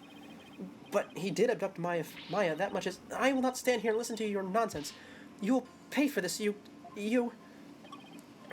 Oh, they sound for me. Ow, hey, please, your benevolence. That is quite enough, Rafa. We understand your feelings, but we fear he speaks the truth. For we believe we know why your father would do such a thing. Huh? We believe he was seeking the orb as a means of obtaining spiritual power, and with it, he intended to usurp the throne. Mother? What do you mean, Your Eminence? Inga was planning a coup, for he was dissatisfied with the current administration, and his secret police was the primary instrument of his treason. The secret police, they came up during the High Priest's murder trial too. An elite force under direct command of the Minister of Justice, in this case Inga. The man who was hunting down... Oh, I've been giving him Apollo voice, kind of.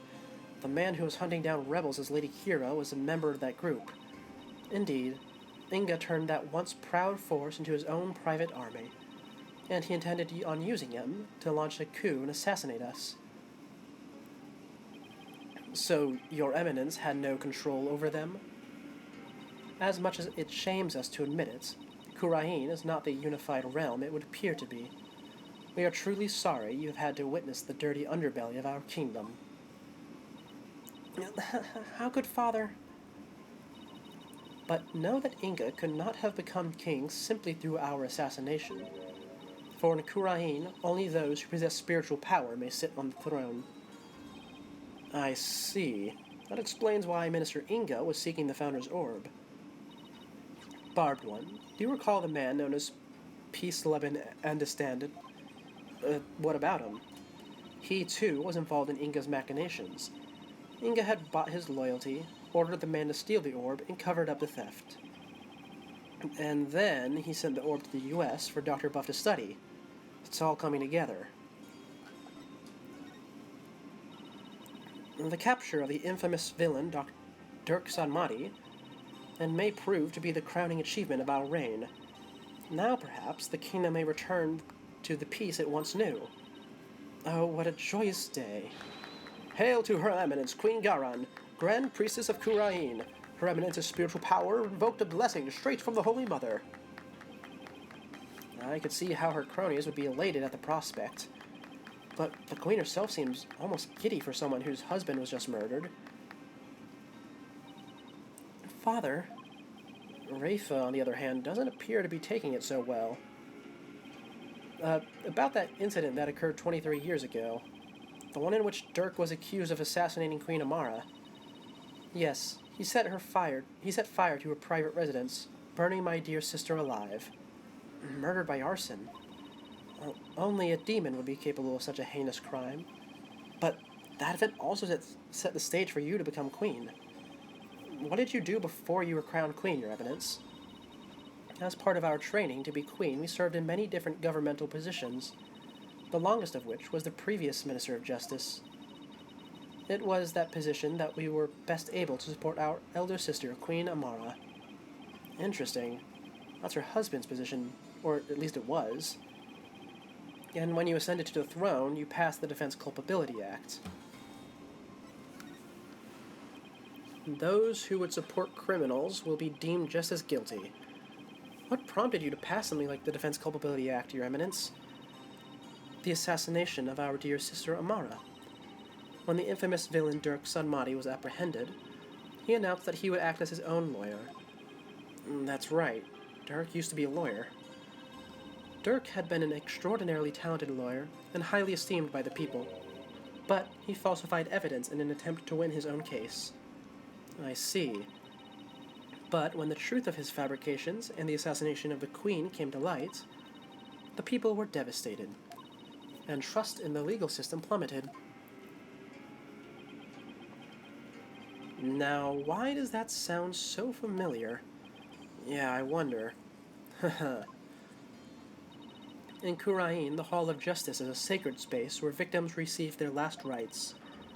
Should the people lose their faith in it, the kingdom would be shaken to its very core. That is why the Defense Culpability Act had to be passed. It was the only way to keep our legal system from tumbling into the abyss. So that's how you sought to eliminate the use of perjury and phony evidence, huh? But that law is what made lawyers go extinct in your kingdom. Now there's no one left to defend those who have been accused. We see how you could take issue with such a reality. However, we have not banned the act of lawyering itself. Those who are confident that they can prove their client's innocence are always welcome to mount a vigorous defense, as you yourself have shown. Well, I guess so, but without lawyers, there's the possibility of false charges being filed and prosecuted. So long as our prosecutors continue to run nothing but perfect trials, there needn't be fear of such nefarious dealings. Do you disagree? Perfect prosecutors and their perfect trials, huh? Let's not get started down this path. Furthermore, here in Khura'in, we have the divination seance. And so it is we no longer need lawyers, for the dead do not lie. Well, in the short time I've been here, I've beaten back false charges twice. And I found that cases built on the memories of the dead are less than perfect. So yes, I do take an issue with the Defense Culpability Act, to say the least. Such relentless rhetoric. Your reputation precedes you, Barbed One. It feels as if we ourselves were being cross-examined. No, that wasn't my intention. It is true that some feel the Defense Culpability Act is a necessary evil at best, but it is a small sacrifice upon which the peace of our kingdom has been forged. If you consider executing innocent lawyers a small sacrifice, then sure. The fact is that following its passage, the crime rate here in Khura'in has dropped markedly. Therefore, we have no regrets concerning the enactment of the Defense Culpability Act. Really? None at all? Right. Why don't we leave it at that?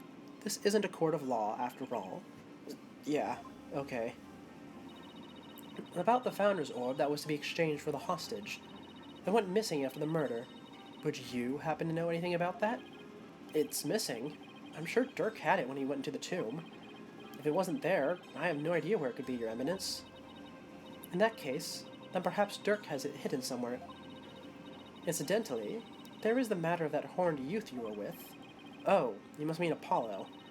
From his odd hairstyle, may we assume him to be a relative? Perhaps your younger brother? No, you've got it all wrong. He's Dirk's son. Well, more like his foster son. They're not actually related by blood. Dirk's? Royal Guard? Your Eminence! Huh? What's she whispering in that one guy's ear? Thank you for your time. The two of you may go now. Yes, Your Eminence. We'll be on our way. Okay, now what? Apollo and Athena have the murder scene investigation covered, so maybe we should go speak with the locals over at the bazaar. Okay, that's not good for us. She definitely just had Apollo, probably arrested. Yeah, that would make the most sense. Bazaar time, though.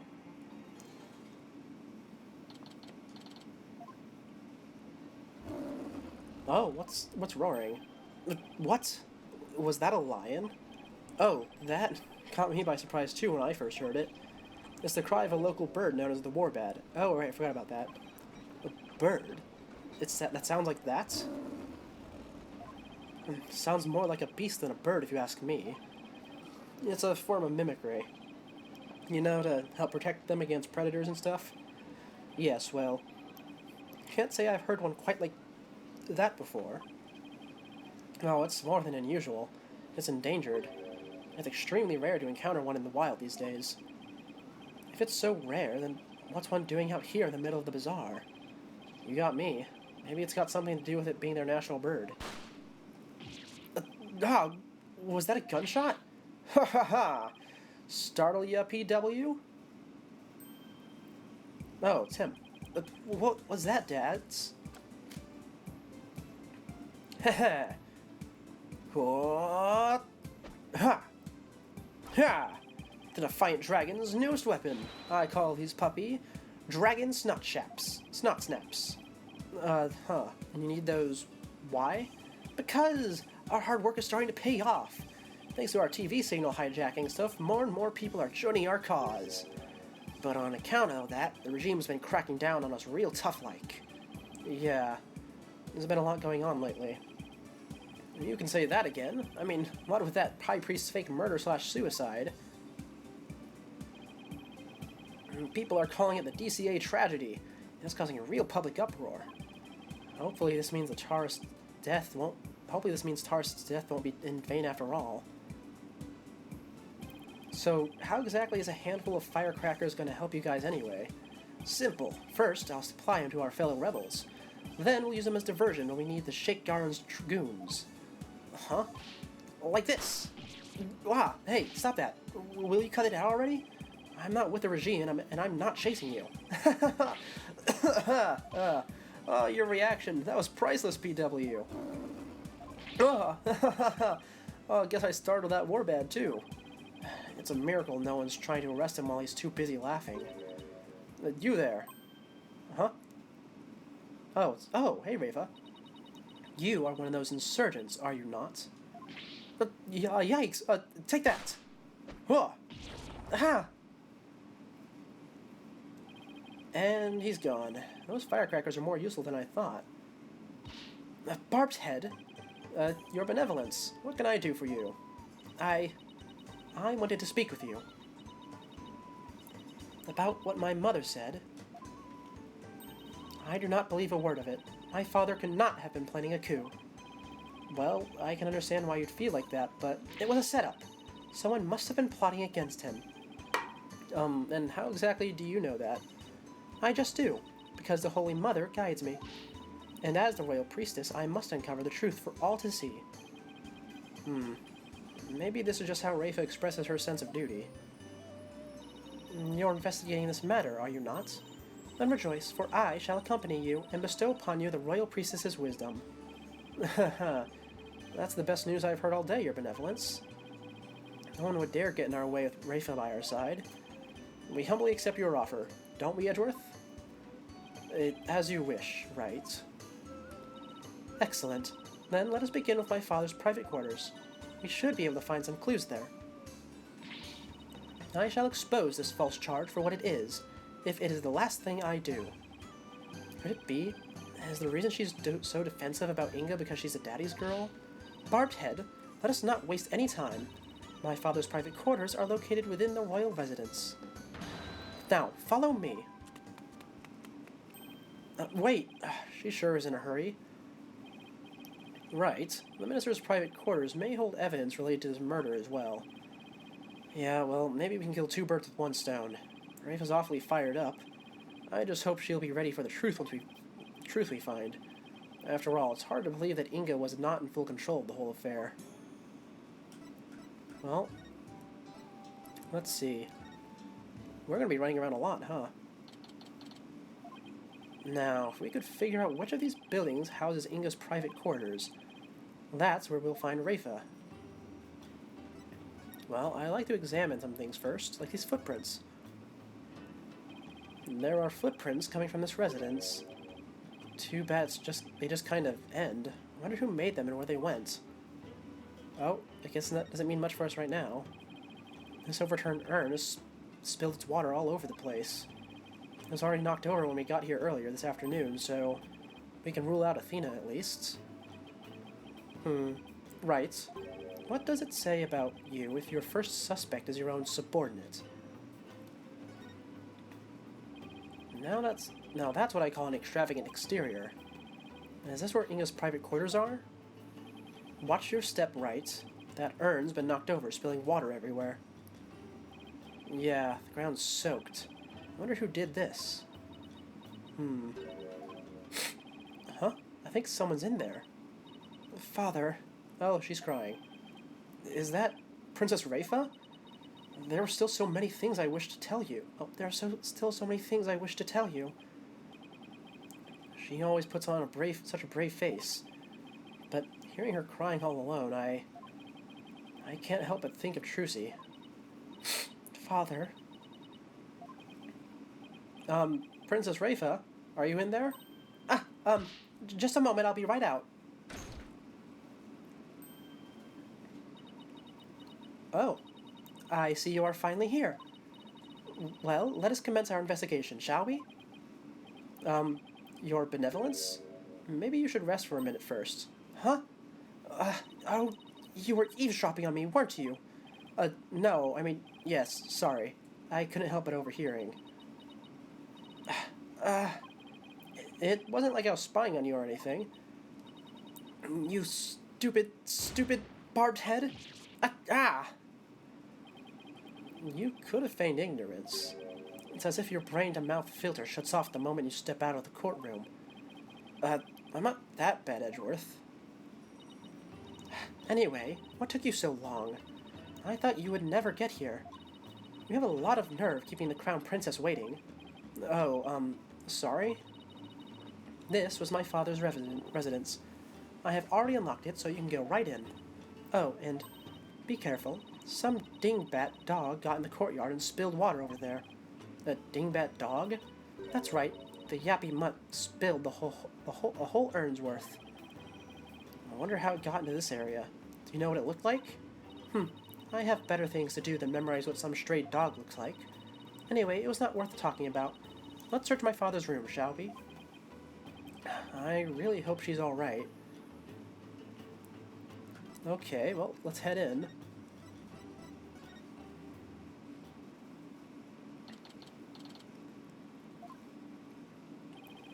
What a mess. You can definitely tell a guy used to live in this room.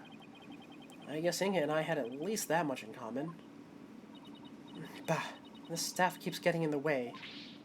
Nina? Oh. Huh? Where's Nina? Normally... Is Nina not allowed in here, or is she on break? It's one of the two. She comes running whenever Rafa calls. That's right. Nina is what? Oh well. You, Barbhead. Come, hold this staff for me. Why me? Just take it. It's too heavy and I am tired of holding it. Just how does Nina put up with this day in and day out? I'll just set it over here for now. Okay, time to investigate, shall we? There's some money prints leading in, it looks like. A strange turtle snake globe. Some spray and perfume, or cologne perhaps. A bust. Alcohol that I cannot inspect. The bed has the little gem on it. That's interesting. A notepad. His chair also has the gems on it. I guess he really likes those gems, huh? A stamp pad, and some drugs and some paper. Or maybe not drugs. Well, drugs, yes, but not like recreational, but maybe medicinal. Okay, where do we want to start? Let's start with the footprints, shall we? There are some muddy shoe prints here. Come to think of it, there was some spilled water by the entrance. Somebody must have stepped in it before coming in here. They're already dry. That means they're at least several hours old. Then someone must have been in here today in the early afternoon. For our servants clean this room each day. Here at Gorion we have a saying, leave not today's untidiness for the morrow.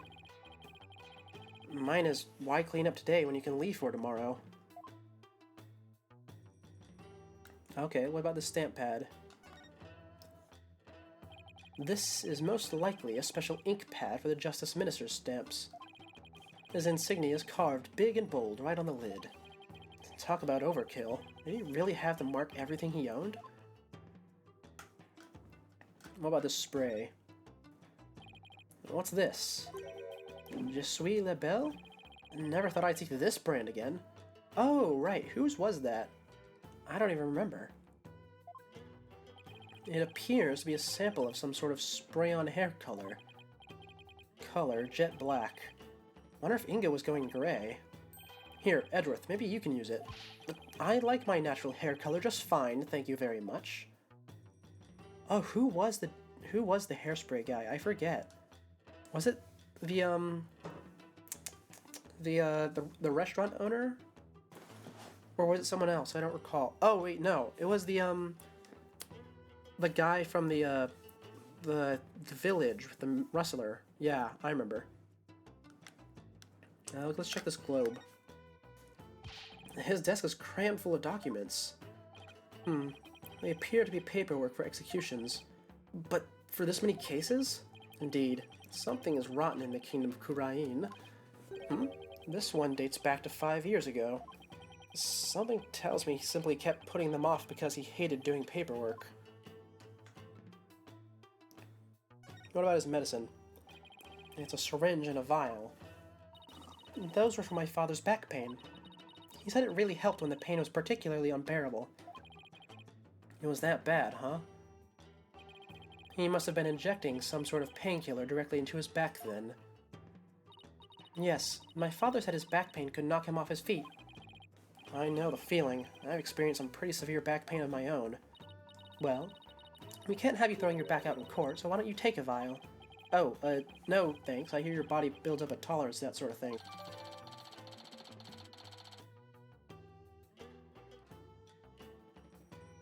Okay, that's very important. Sounds like you got stabbed and didn't realize it then. I thought you didn't want them. I'm going straight to a chiropractor as soon as I get home. I think I should just check the bed next, yeah? That's one luxurious and comfy-looking bed. I've slept on nothing but hard floors since coming to Khura'in. Can't wait to sleep in a nice soft bed again. Then take it. It's yours if you wish. We'll have to clean this room out anyway, now that my father's gone. But don't you want to keep things as a memento as your father? Besides, I don't need his spirit haunting me late at night. Do you suppose if I slept on it, I could see my father once more? Princess Rafa, I honestly don't know how to answer that. Wow, that's one gaudy sculpture. My father sculpted it himself from a block of solid gold. Why does it not surprise me that he was also a narcissist? It's pretty detailed. Even included that personal stamp of his. Hey, the stamp's a little loose. Oh, secret compartment it seems. Ah!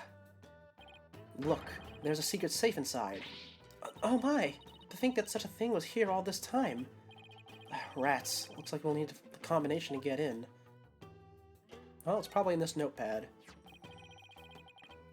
This notepad must have belonged to Inga. Let's see. Nina, purple hat, glasses, diamond-shaped tattoo on forehead. Dirk, long hair, eye patch, blue clothes. Phoenix Wright, spiky hair, blue clothes, pink necktie. That's strange. These appear to be notes detailing people's most prominent characteristics. Hey, there's even some stuff about me in here. Why would he bother doing this? I'm afraid even I can't answer that. Whatever the reason, it's giving me a case of the heebie-jeebies. It's as though he was taking down descriptions of people over the phone. That's what it reminds me of, anyway. What a brilliant deduction! One fitting of a chief prosecutor such as yourself. I commend you. Heh, that's high praise coming from you, your benevolence. Edgeworth's right. They do look like dictation notes, but I don't know. I mean, why bother describing Nina, who he must have seen every day? Was he losing his memory or something? Well, we can try the safe now. We can't open this without the combination, but I doubt Princess Rafa would know it. Well, if we can't open it, we can't open it. For now, let's continue our investigation and come back to this dilemma later. Okay. Huh. The chair? This chair looks like it was modeled after Inga's suit jacket. The backrest even has those fancy buttons of his. I imagine they make the chair awfully uncomfortable to sit on. Actually, they serve to massage the pressure points on his back. My father suffered from terrible back pain, you see. I wonder if it really works. Okay, what else in here? I don't see anything else. So I think we just talk to Rafa now, yeah?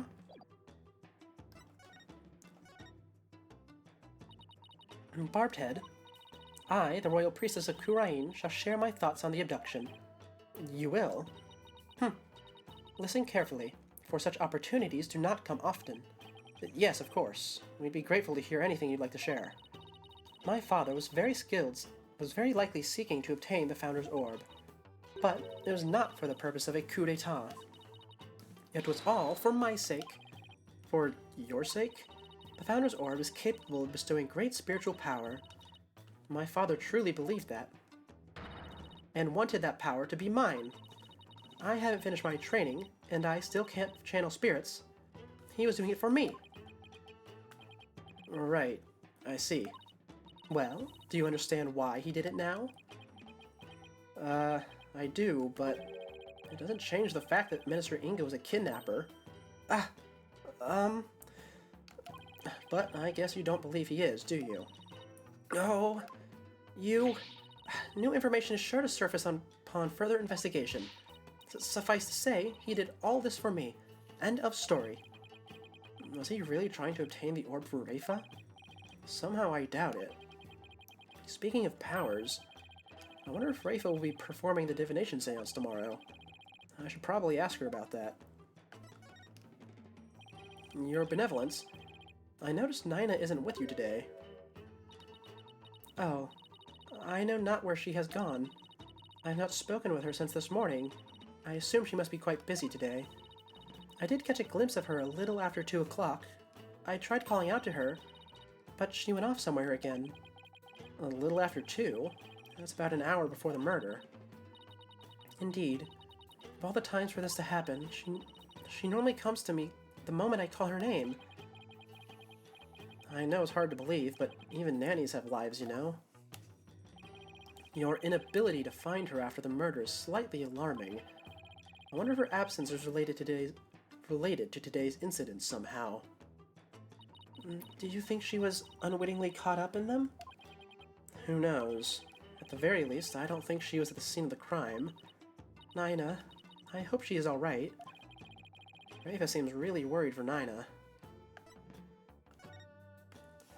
I take it you'll be conducting tomorrow's divination seance. Who else if not I? Good point. The thing is, divination seances are all about what the victims experience in their final moments. So tomorrow, Rafa will experience her own father's death, exactly as it happened. That's more than anyone should ever have to deal with. Do you really have to go through with the seance tomorrow? There's really no one else? What about just calling the whole thing off? It's not as if I'm doing this because I want to. No? Never mind, I misspoke. The divination seance is a very important duty of the Royal Priestess, and it is one that I intend to fulfill. There's that word, duty. Your Benevolence, as Crown Princess, you are destined to rule this kingdom one day. That means there will be many things that you alone must determine. Things like how to keep your people happy, and what is true and what is false. And most importantly, what role you must play therein. I wonder if I'm even up to the task. Performing the divination seance is very important for a priestess, but duty or not, it's a heavy burden for someone so young. Even worse, she'll be forced to watch her father's murder. Will it be a weight too heavy for her to bear? Your Benevolence, has Nina served you long? Yes. She's been at my beck and call for as long as I can remember. I have heard she even cared for me as an infant, right down to changing my diapers. Your diapers? It almost sounds like she could be your mother. Indeed, but that is a simple fact of life when your mother is busy being queen. Nina takes care of my every need. She is my teacher in all things as well. Rafa's pool of knowledge seems rather lopsided in some respects. Could that be the result of Nina's teachings? Nina, could it be that my trusted attendant has come to dislike me? Now that I think about it, perhaps I've been acting rather spoiled as of late. Oh, I'm sure she'll be back. Yes, I suppose Nina would never truly abandon me. Upon her return, I will do something nice for her. Perhaps she'd like a shoulder massage. And yet, I can't shake the feeling that Nina's connected to this case in some way. I'm really beginning to wonder what's inside that safe.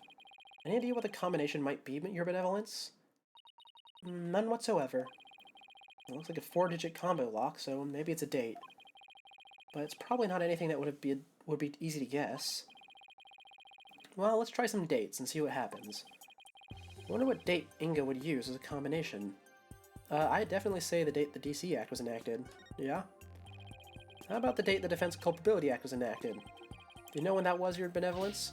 Nina? Nina? Your Benevolence? Yes, of course. I believe the date would be June 14th. Really, Edgeworth?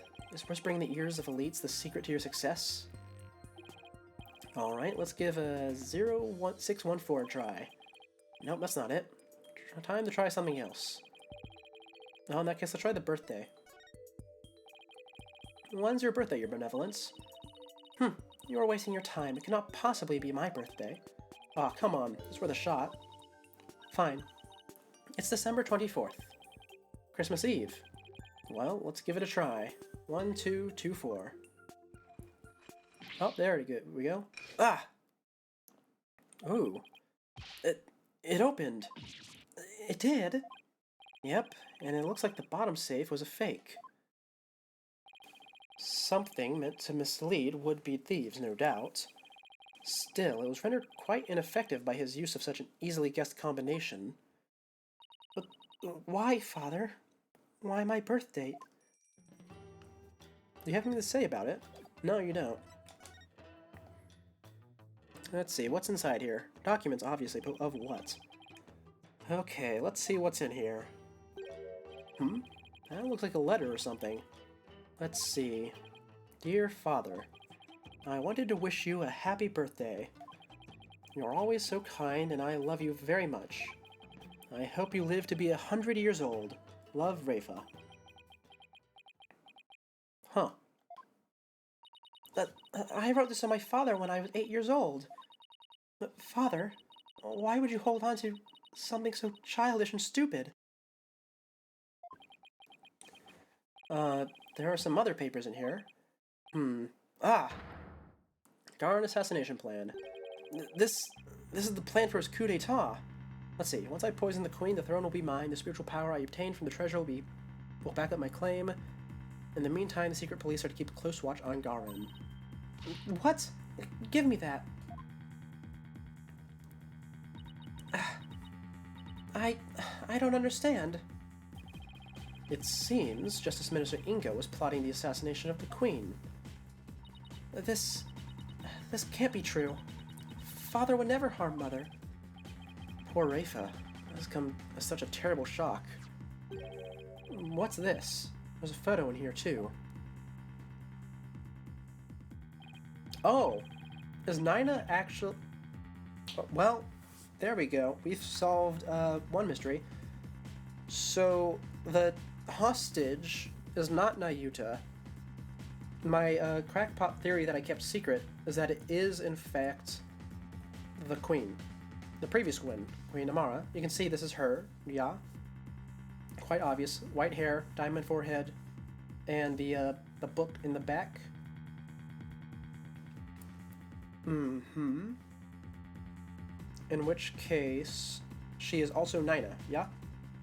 So, yeah, so the hostage is Amara.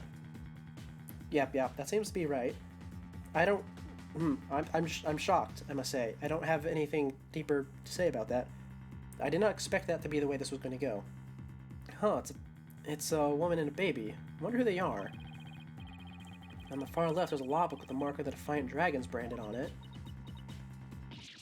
Wait, that's... Your Benevolence? How? How can this be? Princess Rafa. She's looking incredibly pale. Your Benevolence, are you alright? Alright. How can I be alright? Huh? All that I have believed. It was all lies. I'm afraid I don't follow. What the heck is she talking about? Can I ask who this woman is in this picture? How should I know? It seems I didn't know anything that was going on. Doesn't look like I'm going to get much more out of her while she's like this. Okay. Mother? Huh? I must ask my mother about the secret she is hiding. What secret? I must go. Goodbye. Wait. What was that all about? It's like her mind was off somewhere else. It appears this photo really upset her. I wonder who the lady in this picture is. Stop! Shadow! Stop! Shadow! Come back here! Well, now we know. Well, I mean, that's the only dog we know, so obviously it's going to be it. But wait, that sounds like Albie and Shadow. That's odd. Commoners aren't normally allowed in this area. Wonder what's afoot. Well, let's go take a look outside, I suppose.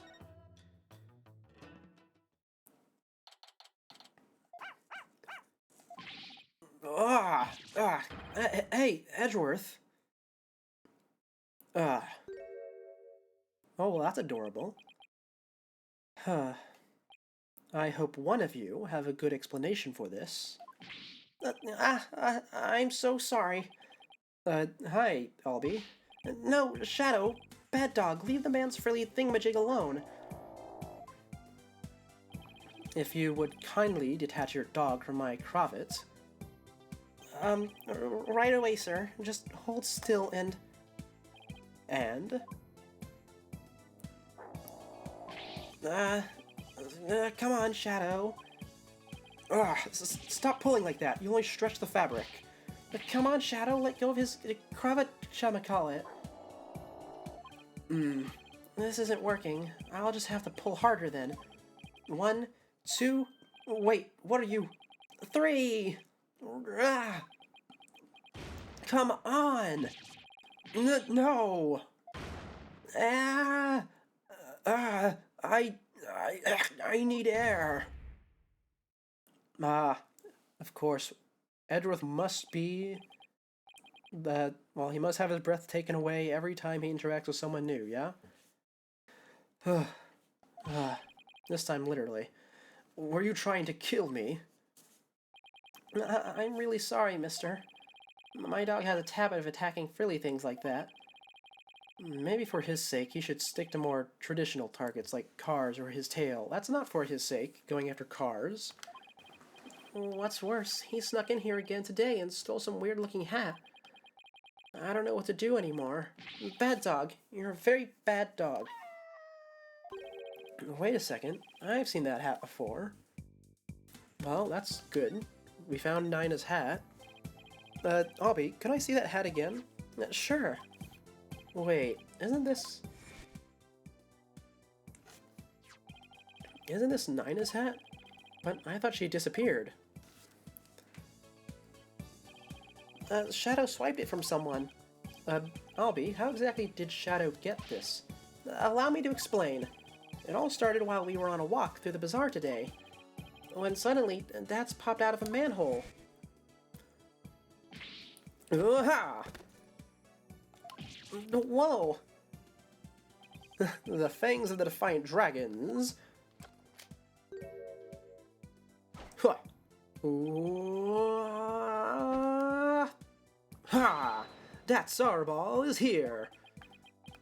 Say, you want to join our cause, kid? Huh? Naturally, I was super startled by that weirdo's sudden appearance.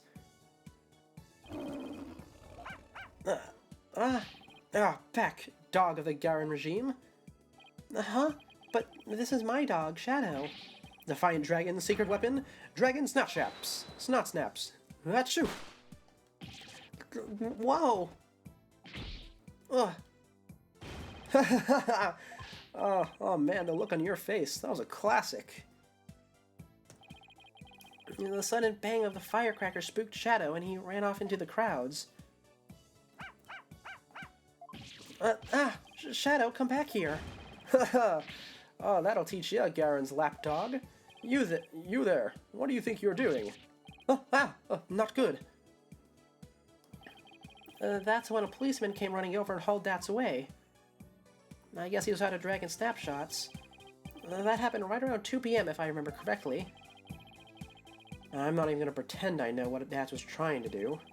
I chased right after Shadow, and when I finally caught up to him here in the palace courtyard, he had this in his mouth.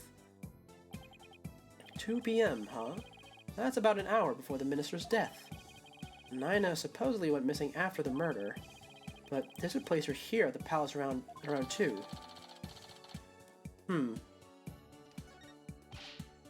Actually, I just remembered I saw something pretty amazing around that time too. Something amazing? And what would that be, Albie? What was it that you saw that was so amazing? I saw Her Eminence Queen Garen channeling a spirit. Is it really that big of a deal to see her channeling someone? You bet it is. Commoners are never allowed to behold the sacred rite. Oh? Can you tell me more? Of course, I'm always happy to explain. I believe it was around 2:10 p.m. today. I got lost on the palace grounds while looking for Shadow. Oh, what is this place? Gives me the creeps. Where could Shadow have gone? In my search, I took a peek into a small room, and that's when I saw Queen Garen. She was channeling a spirit for a neighboring kingdom's king. I saw her transform right before my eyes. I was so excited, I had to take a picture of it. You took a picture? I know I shouldn't have, but I just couldn't help myself.